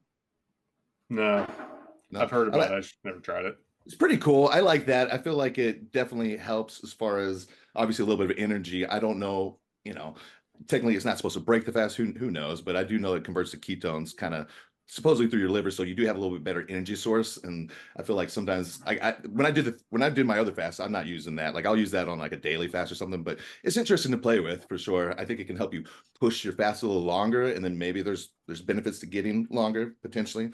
I don't really know, but I do think it's super underutilized. You think it's something the bodybuilders should be willing to implement? I mean, I would think so. The only thing is I don't know how low in terms of body fat it works because I mean I don't ever get down to stage That's lean. that's what I was I saying. mean, Yeah. I my feel like it helps you get understanding, to like real low, but then when you get that last couple percentages, you gotta like you have to almost eat more to lose that last little bit. That makes sense to get your metabolism to yeah, kind I of mean, ramp up. I don't know all this stuff. My understanding is like the amount of fat you have in like has some has a direct relationship to how fast you can mobilize fat for energy. So maybe at a certain point you just can't mobilize a day's worth of fat, just because your body fat's too low. That's in theory a limiting factor. And when you get to that point, obviously your body's going to have to use something else for energy, which That's when I bring might the be muscle MCT loss. sometimes. Yeah, I think the MCT can play Yeah, a role there. that could be a good way to get around that. Yeah, I think, but I mean that part I haven't gotten there. Like it's because that's the thing people don't realize. If you're actually losing muscle, you're gonna know because to actually supply your body's energy needs, you're gonna have to lose a lot of it because muscle is not that calorie dense. So you're not going to be. I mean, I don't even know. If, I don't even know if it's possible to burn enough muscle quickly enough to actually. I mean, we talk about like fat loss or fat mobilization. Well, how quickly can you mobilize muscle for metabolic consumption? I don't know the answer, but I would assume it'd be even slower than fat, right? Well, the So, whole glycolytic process is not efficient, right? Like we're like if converting you were, burning that to glycogen is pretty inefficient for your body and doesn't feel that good. Yeah, it's yeah, slow. like even, I mean, I'm basing this stuff off Google. I'm not an expert on this. My understanding is like a pound of muscle is like 700, roughly 700 calories. I mean, I guess so. I mean, if you lose a, I mean, that's you'd have to be losing a lot of muscle to really put it in your metabolic needs. So I think, yeah, I think if you got to the point where you're losing muscle, you would like you would be in dire straits and you would know. I think a lot of these people are just either fatter than they thought. I think that's like probably 98% of it. And Yeah. you're losing some glycogen. Okay, whatever. You can put that back, right? And mentally, you feel like there, do you get the kind of like food seeking tendencies that the rats are supposed to get where you like feel more active in your head, or do you kind of like get less and more zoned out? Um, it can be either one. Sometimes I'll be more. I can. Sometimes I'll be more focused. I'll tend to just what it's good for is I don't think like I don't feel like enlightened and all that like some people talk about because some people do it for like spiritual whatever. I don't know, but what I do find is that I don't really enjoy things as much, so I'm pretty focused on like while I'm here in this state, I do have clean, consistent energy. I'm not like having carb crashes or whatever all the time. So I'm not gonna like pass out or anything. I'm not gonna like want to be sleepy or whatever. While I'm here, let me just do stuff that I know needs to get done because like I'm already not happy. So let me just take care of it. If I try to like do something fun, I'm not gonna enjoy it anyway. So let me just be productive while I'm here. But yeah, so that can really help on just focusing on getting stuff done. I find I don't like overthink stuff as much. I just try to like get stuff done, and that is helpful. But then yeah, sometimes I just like am zoned out, and I don't know if I'm not like actively engaged in a productive task. I do kind of zone out, and then I had trouble like figuring out what I need to do next. So it's kind of a mixed bag. Yeah. So let's talk about some of your crazy lifts and shit, because that's definitely what people want to hear. That's what you're known for. Now, how did you start like working out? Like what did you just start like a bro, or like how did you start? Yeah, I mean back. Yeah, I mean I went to the college gym. I mean I'd done judo all through high school. I Oh, was cool. I was 6 feet, getting thrown around by guys who were half a foot shorter at the same weight class, and also probably like 10 years older than me, so that didn't help. So obviously, I wanted to get stronger. When I got to college, I went to the weight room, looked at. I went to a small enough college that the football team played trained in the same weight room as the general population. So I Oh, just looked at what they did, and that was real helpful. I just did exactly what I saw them do. Bench press, power cleans. I didn't know what that was at the time, but I saw them doing something where they were making the weight go up, so I did that too. did that Squats. call to you? Like did the power clean kind of like draw you at all in the early stages? Because It that's looked more of cool. like, yeah, because that's more Yeah, it throwback looked real kind of. cool. Yeah. Yeah, it looked real cool. There was this one guy that came in. I just thought of him mentally as the beast, and he would like throw on 275 and do hang cleans, and I thought that was just crazy because at that time my brain interpreted it as a kind of curl. So like this guy's curling. Hey, I can tell he's using momentum, but still, this guy's curling 275. Like that's crazy. So yeah, I thought that was pretty cool. So how did you But yeah, I just transition? started. Like did you like how long did you do the bro workouts for? And did you build up kind of like a broy physique? I mean, most of my life, I did. I yeah, I mean, I did. I just kind of did that. Eventually kind of transitioned to more like powerlifting because everybody at a certain point became a power builder, especially all the natties. Like every natty was a power builder for a certain amount of time. Got my deadlift up. That was the first lift I got good at, so I loved it, and I did it way too often and stopped making any progress whatsoever. And like, but I just came in and deadlifted. Like so many people just Oh yeah. you have to come in, squat, bench, and deadlift, and you just try to that's like the only one rep max on those is the only thing that matters, and you kind of stagnate. So I stagnated for a really long period of time. It took a break to do CrossFit at one point, but kind of got back into the bro, just the power building type thing. Not taking the accessory seriously. Not I mean, I was still a little bit more diversified than most power lifters. I would do power cleans. I would do behind the neck jerks. Oh yeah. I would do strict press. I actually did strict press, unlike most people who press. Like that's not in powerlifting, so we're gonna pretend that doesn't exist because it's Yeah. hard. But Have still, it was that's not. great.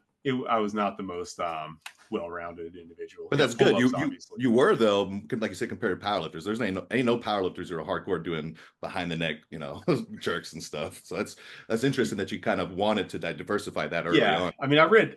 You ever see the Chaos and Pain blog back in the day, Jamie Yeah, Lewis? yep, yep. Yeah, I got those from him, and Power Shrugs too. I got from him.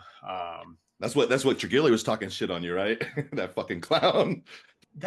Okay, yeah, like bro, that why did he pick? That's a dumb fight to pick because at this point, I mean, I'm completely natural. My traps are just as big as his. I mean, I'm Right? sure when he was like doing all the, I'm not even going to talk about what he did to allegedly to pay for his drugs, but when he was doing all that, maybe they were slightly bigger, but I'm sitting here with the same size traps as his, like completely natural, not having to pay, not having to do anything to pay for them that I wouldn't like to do. Yeah. So that was an odd tactical maneuver on his part, but He's a like fucking that joke, that's man. I have a name for those people, traplets. Like Yeah. these people just deny reality. Like this stuff works, and I don't really try to get too into the theory on why it works because I mean maybe it's the lengthened partial at the bottom, maybe it's just traps freaking lightweight. I don't know, but what I do know is that it works for me and pretty much everybody. Like pretty much all the natural guys that are interested in hypertrophy that I talk to believe in some version of that. Maybe they do their power shrugs a little bit differently, right? Like Steve Shaw, massive iron, power shrugs, basement bodybuilding, power shrugs. Yeah, some people prefer like farmers walks, but it's kind of the same thing. You're getting short contractions with really heavy overload. That's fairly similar. Some people like the high pulse. Okay, well it's more speed, less weight, but same force. For whatever reason, I don't try to get too mechanistic about it. Trap, that just seems to be Yeah. what makes traps grow. Now I don't try to apply that to anything else because if you try to grow your biceps that way, probably not going to work. Well, I guess it worked for Arnold, but he did a bunch of other good stuff too. Yes, I mean you can't necessarily, like, I just made a post talking about rows the other day because I don't like that philosophy on rows. I get fuck all from cheat rows. Now some people like them, some people get a Nah, lot out of them. I I don't like personally it. don't. I didn't see your post, but I Um, agree 100%. I kind of, well, what I do on rows, what I found to work is I kind of like RDL it. So I'm using momentum, but it's all not momentum. I don't use a ton of momentum. I'm Yes. not just keeping my back completely Yeah. stationary, but I'm basically doing an RDL movement. Yeah.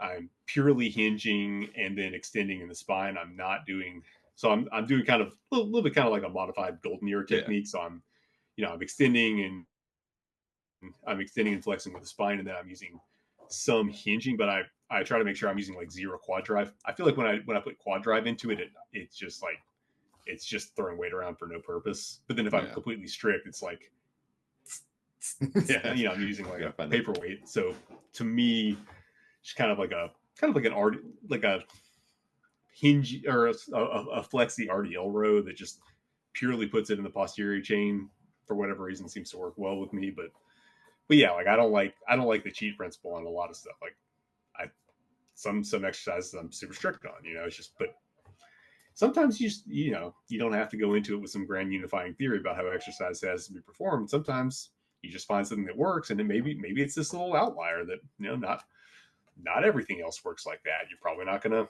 build too much else like that, but if it works for one muscle, why not Yeah. use it? At least that's how I see it, and it seems empirically to work for a bunch of other people too. So you're into But the power building phase, and then what did someone inspire you, or how did you even start getting into? I guess would you say you're more into like silver era or bronze era, or how would you even define kind of what you do now? I mean, Is it Atlas now style? the way I describe it, I mean, I'm back in the modern era. Yeah, so I mean, I didn't really, I knew about all this stuff because I've read Chaos and Pain. He talks about all this stuff, but I didn't really try a lot of it because you read about some descriptions like a bent press or an Arthur lift, and it just on paper it's like, how the hell does someone even do that? That doesn't make any sense, right?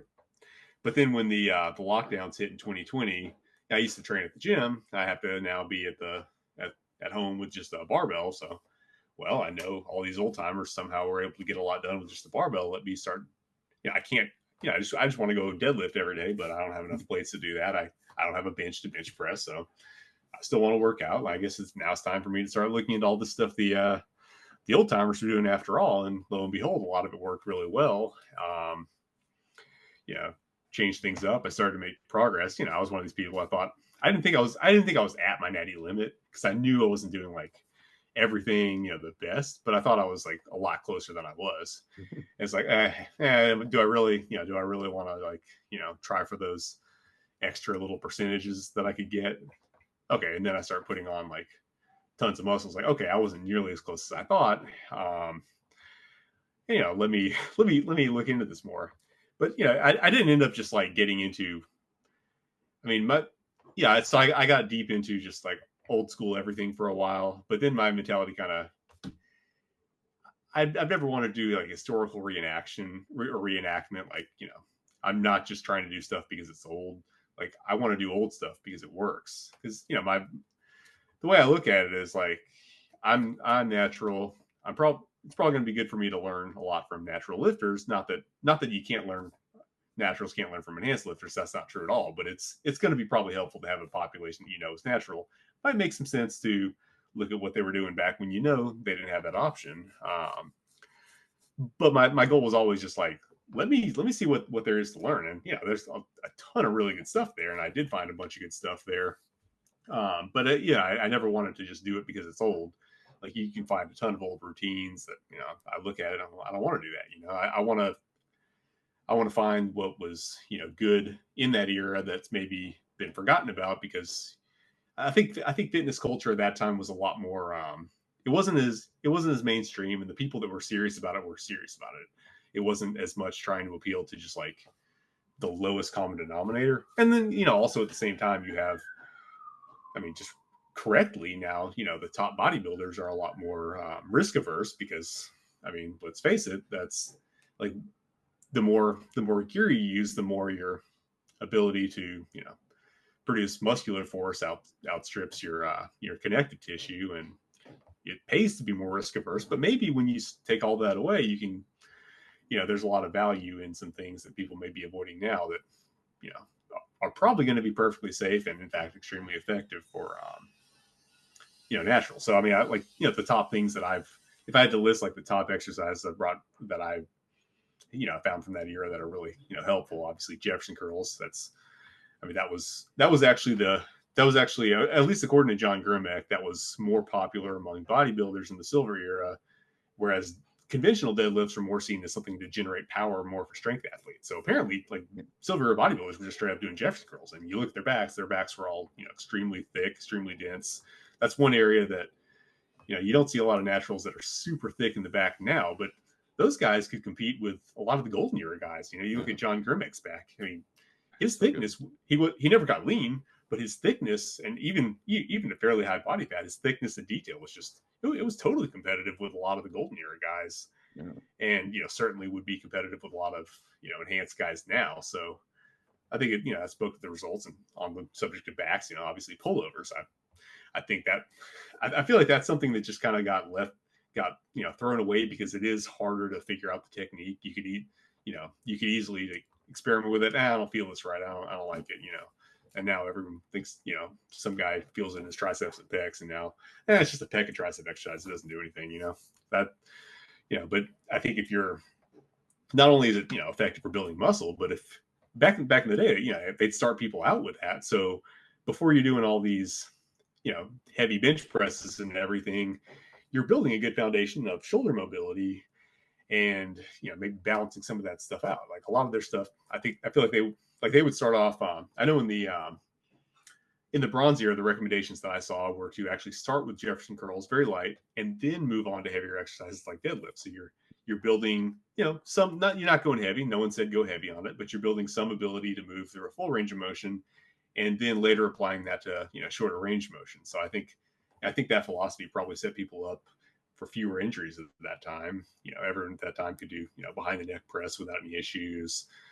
I'm sure people were getting hurt, but you just didn't hear about it as much. And they certainly didn't seem to just like live in fear of injury the way, you do anything non-standard today, like all these big bodybuilders, real big tough guys are gonna be like, oh, you're gonna get hurt. Everyone's so paranoid, but they weren't back in the day because I think most of them came in with a better movement foundation than we have Yeah, now. totally. Because it was not separate, right? Physique was combined with feats of strength or some kind of Hmm. physical output, always.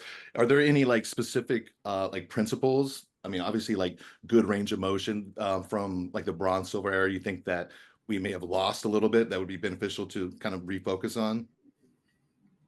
I mean, yeah, just I mean the range of motion is one. I think the high end, the like top end tendon strength is another. Those guys were big on also the short range lockouts to build structural strength. I think there's probably some benefit to that, just as a way to condition your body to. I mean, the philosophy at that time was you do some heavy overload work, and then that's gonna prime the body to put on muscle better later. I don't know exactly how true that is, but I think there's probably like whatever mechanism they're talking about. I don't know if that's exactly how it works, but I do think there's probably something to that. I mean, the old school guys at York, like John Grimmick and all, they had chains set up on the ceiling where they could just hang barbells and chains, and some of the guys would work up to like 1,000-pound overhead lockouts. Yeah. And I mean, you look at the shoulders they were able to build at that time. Maybe some of that was translating to better joints. I mean, sturdier structures. I know for myself, I found bench press lockouts to be helpful. And I think power lifters still do that.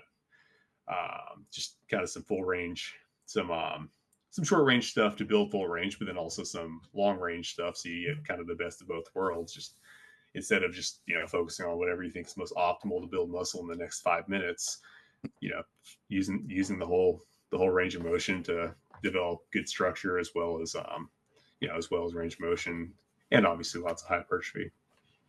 Yeah, and I think just the compound nature of some of the moves too, like bodybuilders' compound moves are very very bilateral, very static in nature, no flexion, lateral bending. I think getting your whole body integrated to work together to accomplish like one rep task. I think there's Hmm. probably some good carryover, but like you said, a lot of bodybuilders got to be so risk adverse. But I do think that they're a little too risk adverse. I like doing all kinds of weird shit. I've never had an injury, but I've never pushed it to the level that you have. Hmm. I've seen you do some crazy lifts. What kind of like minor have you? I know you've had some minor injuries. Have you ever had like anything significant? Or what kind of minor injuries have you dealt with while you've been kind of really pushing the limits? It's funny. I've nothing nearly as bad as I used to get back in the day when I was just doing the power building thing, but I've still had some issues. I mean, like Jefferson curls are what everyone wants to know about. I minorly tweaked my hamstring. Just it wasn't like a max effort attempt, but I was trying to. What's funny, I can't. You're using weight to help you reach depth, and I was trying to hit the same depth with lighter weights. So I was trying to do like a back offset after 315 with 275 and hit the same depth, and just so I'm really like pulling into it, trying to get there, and Yeah. minorly tweak my hamstring. Not a huge issue, but obviously fully recovered and everything. And then I had a minor back tweak um, on at like 315. I was trying. My hamstrings weren't feeling great, but I was kind of trying to do it anyway, and so I was compensating, and the back felt, I had a minor back tweak. Not a huge issue. Back in the day when I'd feel that little, that pop. I couldn't walk for the next couple of days.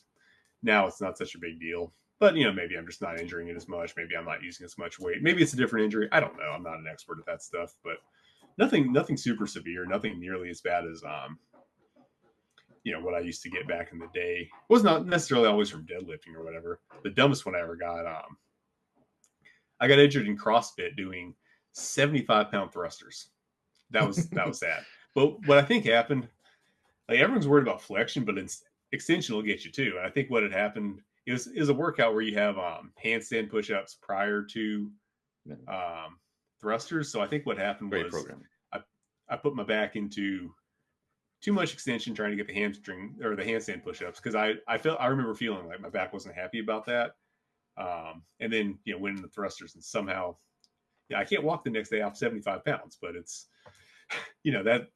that's where I was. I think everyone's so afraid of flexion, but extension, like if you're not training extension and like getting into being able to get in there comfortably, that can be just as risky. I mean, looking back at it now, I never knew, but I never thought about that back in the day. But Lucas has had me doing a ton of extension work, and that's just enabled me to do things that I can tell you for certain I would have just injured myself. Like my favorite pullover technique right now, kind of hanging off a bench.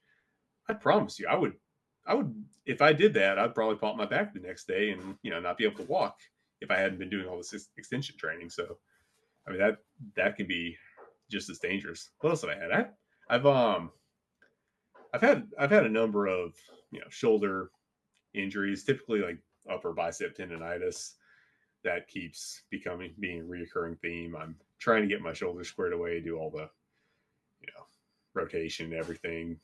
It's weird that they're getting better in some components, but then I keep re-injuring them just like by pushing. What do you feel it on mainly? What movement? Typically like presses. If I'm overhead or like a little horizontal.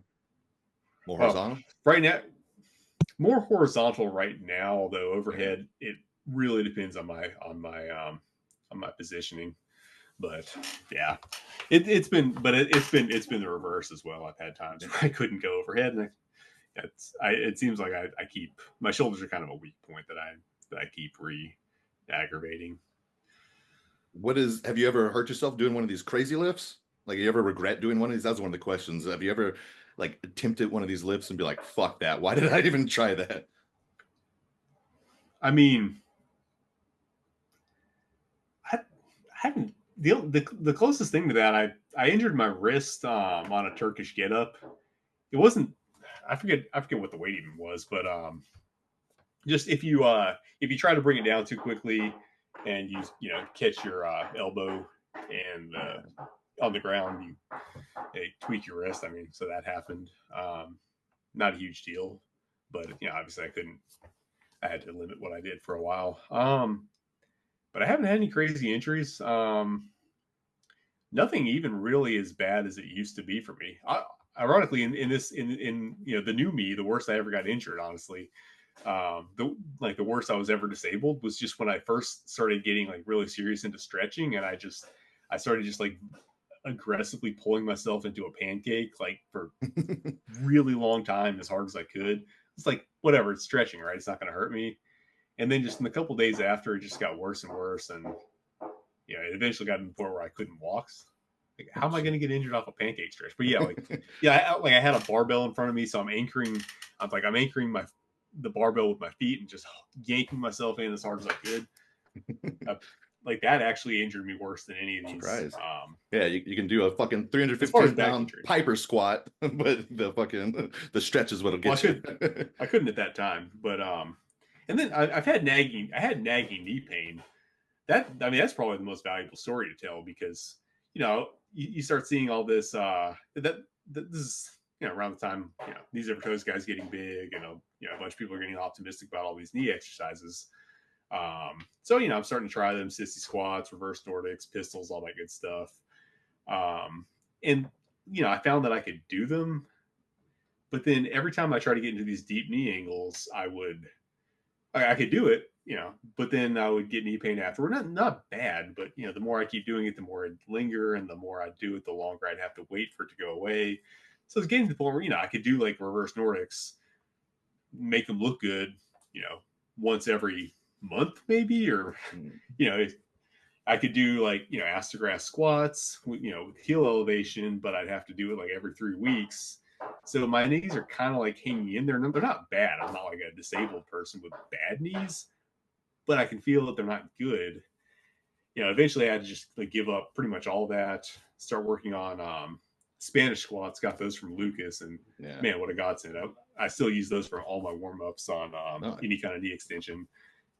Just very good exercise for Are you loaded? I mean, no. Sure, you're loaded. You don't do them loaded. Okay. No. I use a really heavy band, so I get a lot out of the band tension. Yeah. And then sometimes mine's heavy enough that I can kind of lean back into it and get all the way down. If I want to. I don't always do that. I try to get a lot out of just pulling back the knee, but man, those are a fantastic exercise. Anyway, love them. Using that, and then working into very slowly, after my knee started to feel better, slowly working into like band assisted sissy squats, just kind of using the band both to make it really gentle and easy, and also to allow me to really manipulate the movement pattern to exactly where I need it to be for my knees to track nicely. And then eventually over time from that, I started just building. Then my knees got robust enough I could actually start doing this stuff like regularly. And now I can spam reverse Nordics every week if I wanted to. I can do like deficit sissy squats. I can do all of it, like, spam it, actually use it for bodybuilding purposes. My legs, I don't even care what my quads look like, but they've still gotten a lot more detailed over the last year just because I was doing all that stuff. Which is, cool stuff. The what is it? The whatever. And anyway, I've noticed a lot more detail. But yeah, I can finally spam that, and just my knees actually do whatever the hell I want them to. But that's like that. The takeaway is like you're gonna have to take some steps back to take some steps forward. You can't just like the movement optimism should be like the end goal. Like you can be optimistic that you can figure out a way to get to a really cool place, but that doesn't mean you can just, oh yeah, I'm just gonna jump in and do whatever the hell I want. It's gonna be perfectly fine right now. You gotta have like a high time horizon with some of this stuff, and you're not gonna be able to just jump in necessarily. Some people can. Some people have fantastic knees, but I never had bad knees in my life. I could always squat and stuff, but I used to have to play within the rules. I'd have to keep my knees behind my toes and all that good stuff. And, to get out you want to color outside the lines, you have to have a process for it and patience. And, it's not always linear. You can't just start doing, one does not simply walk into mortar, you gotta get there. A lot of times it's like, you'll be progressing. You guys got to understand too, it's like not linear either. You'll be thinking that like I'm doing mobility, it should only get like better and easier. Like there's going to be some days or weeks where you might be a little less capable for whatever reason. Maybe your pelvis is slightly different because you slept on a different bed or something. So it's like, you can't think like, okay, I'm going backwards. It's just, as long as you're progressing over time, not every single thing has to be a progression. I feel like a lot of mobility people feel like every single time they got to get further and deeper and make it so much better. That was a misconception that I had. Yeah, I thought if I'm stretching or doing mobility work, whether it's the static stretching, weighted stretching, exercises, whatever, and then my range of motion decreases after that, that's a problem. I need to stretch more, so I'm just like in a cycle. Wait, hey, I thought I already gained this motion. Shit, I don't have it anymore. What? Now I got to stretch again. So I wasn't realizing it's just like regular resistance training. You have to recover. Like for me, with a lot of the lifts I do, if I'm doing them for, if I'm doing them with high intensity, I have to kind of rotate them. I can't necessarily do with a lot of these even the same lift every week to that same intensity. I have to do a little bit of an exercise rotation. Come to find out, well, guess what? I'm still doing resistance training on my on my tissues, so I have to apply the same principles. Like with my heavy Jefferson curls, I got to the point where I at first obviously I was training them every week because I'm just doing 45 pounds, but as I got heavier I realized, okay, I'm actually losing depth when I do this too often. I have to actually put this on a little bit more of a rotation, so I can't get down to depth that often. And if I just trained a particular range of motion, I'm probably going to be a little bit more restricted the next day, and that's fine. But I didn't know that. That was a misconception I had. Last question for you, big guy. What is the lift that you're most proud of? Do you have a lift that you're just like, this is the one, this is why I'm a badass? Not that you would say that, but I do think some of the shit you do being natural is pretty impressive. What do you think is your number one? I mean, I guess just by, I guess my 355 Jefferson curl, just because, I mean, it's just something, I had no idea it was even possible when I started doing them. I had to, really, kind of figure it out from the ground up. No guidelines, just figured it out. Kind of that reached a lot of people, helped a lot of people start doing stuff like that. And I just had to really get into depth and not just, train one exercise, but train a bunch of stuff to get to where, it actually worked out the way it did. Had to fully get into mobility with Lucas and everything. So a lot went into it and a lot came out of it. I think it was really just being able to push Jefferson curls to that height.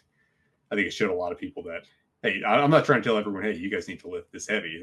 I'm kind of just running an experiment on myself because that's part of my mean, that's kind of part of my thing in this industry. I don't necessarily have the experience in the industry, for years. And I can say I've, trained thousands of clients and whatnot that some people do. Although on some subject matter stuff, I think I have more experience than a lot of people who talk about that stuff. So you'll never hear me like getting into it with someone on how to coach a squat or a bench press or whatever. But if it's one of these things that I do actually have more subject matter experience, specifically like teaching people, then and you clearly don't know what you're talking about, I'll get into it with you. But yeah, I mean, a big part of like where I'm providing value is just being willing to push the envelope and just run experiments, right? Like I don't know what's going to happen. Like no one's people have done it before, but we don't like they weren't writing it down in the silver era, so we don't know what's going to happen. We don't know how far it goes. But I mean, my philosophy on it is like if I can go up to 350, okay, I don't want anyone else to do that, but maybe that lets like a wrestling coach have like a frame of reference. Okay, so I want my wrestlers to obviously be resilient in this position because wrestlers get into crazy positions. Maybe it's I'm not going to dictate what weights he should use, but he can use that as a frame of reference to say, okay, I don't want my guys to get hurt, but I do want them to be strong. So let me work them up gradually to maybe 225 or whatever he sees fit. And I think that's kind of where I try to provide some value to folks. I don't have all the credentials and necessarily as much experience, but I can I'll go out there and test some stuff that hasn't been tried before. I kind of see it the same way with the fasting. Not too many people there are people doing it, but most of them are more in like the health space. There aren't as many people us. There. Yeah. Jeez, well, that's not me either, unfortunately. Trying to get there though. Our arms are priority now. Your traps make mine look like nothing. How about traplet? No, you're not, because a traplet is a psychological disorder where you deny reality. That's hilarious. Do you follow Moses Bernard? Yeah. I'm trying to think. He's the only person I can see doing the kind of weights you're doing on these Jeffersons. Yeah, he's gone really heavy. I think he unlocked his legs, so it's a little bit harder to judge where that counts. I mean, there's no rules for it. It's not a competition lift, but it definitely does change the game a little bit. Is there anything else you want to touch on at all? Not that I can think of at the moment. Cool. Well, thanks, bro. I didn't know you were out there in LA. I got to say, I'm a little surprised with your personality type that LA is the city of residence that you chose. How do you like it out there? I mean, LA is a post-apocalyptic wasteland, but it's got a lot of nice nature, and I enjoy that. I'm always out with the kids in nice places. So they think they live in like LA is Mordor, but they think they live in the Shire. If you'll take the Lord of the Rings reference, I've got them playing under waterfalls and in the mountains and picking flowers and stuff. So it's you go up to the forest. I like or that what? aspect. What's that? You go up to the forest or what? Yeah. I've got a bunch of little spots that I'll take them. But so I like that aspect of it. But yeah, I mean the city itself is a lost cause. It's not a great environment. I lived there for a couple years in between. I had a client just come out here from the UK this past weekend, and he flew into LAX. And just like anyone who's never been to LA, especially from overseas, they come in. The first thing he says to me when I see him, he's like, LA is kind of a shithole. I'm like, you definitely don't have the right perceptions if you're coming over expecting this to be all glitz and glamour. You gotta know the spots for sure. Yeah. But awesome. Yeah, that's cool. I didn't know you're so close. Maybe in the future sometime we could do a little collaboration. You can show me how to do some fucked up crazy move and I'll fuck myself up on camera. Absolutely. Maybe you can show me some better ways to target my arms, get my I definitely want to work more on the medial head of the tricep. I feel like I've completely neglected that. I made triceps a focus last year, but I feel like I managed to make it all long. I don't even know if that's possible, but it seems like what happened. I made it all like long head. So if I turn to the side, you can see it. But if I'm at the front, it still looks very small. I look like Ben Yanes from the front and like a bodybuilder from the side. Oh, I'm sorry. I have one more quick thing. Did you have any books you would recommend? I love that you're so like in your head about things and you write so well. Is there any like silver era or old school books that you like that you would recommend anybody? From the silver era, definitely my first pick would be Super Strength by Alan Calvert, Barbell Manufacturer in the 20s. I mean, it's a good read. It's surprisingly like books from that era are surprisingly readable. It's nice to read. The way they use the language is refreshing, but it's also just a really good overview of how lifting was at the time. Just talks about a lot of different people, but also describes a lot of the lifts. That's definitely the best resource. Um, I recommend people get Sandow's books. I don't know to what extent they were ghost written, but they're really short, really digestible. Like you can read it, in one little sitting, and there's a lot of fun. Those are probably my top recommendations. I would also plug my book to Yeah, All-Time Lifts for Modern just Lifters, waiting since for it it. takes the modern, it takes a modern perspective. Okay, given what we have now in our modern gyms, um, what what lifts from this period are most useful? What are the holes that we have now that these lifts fill?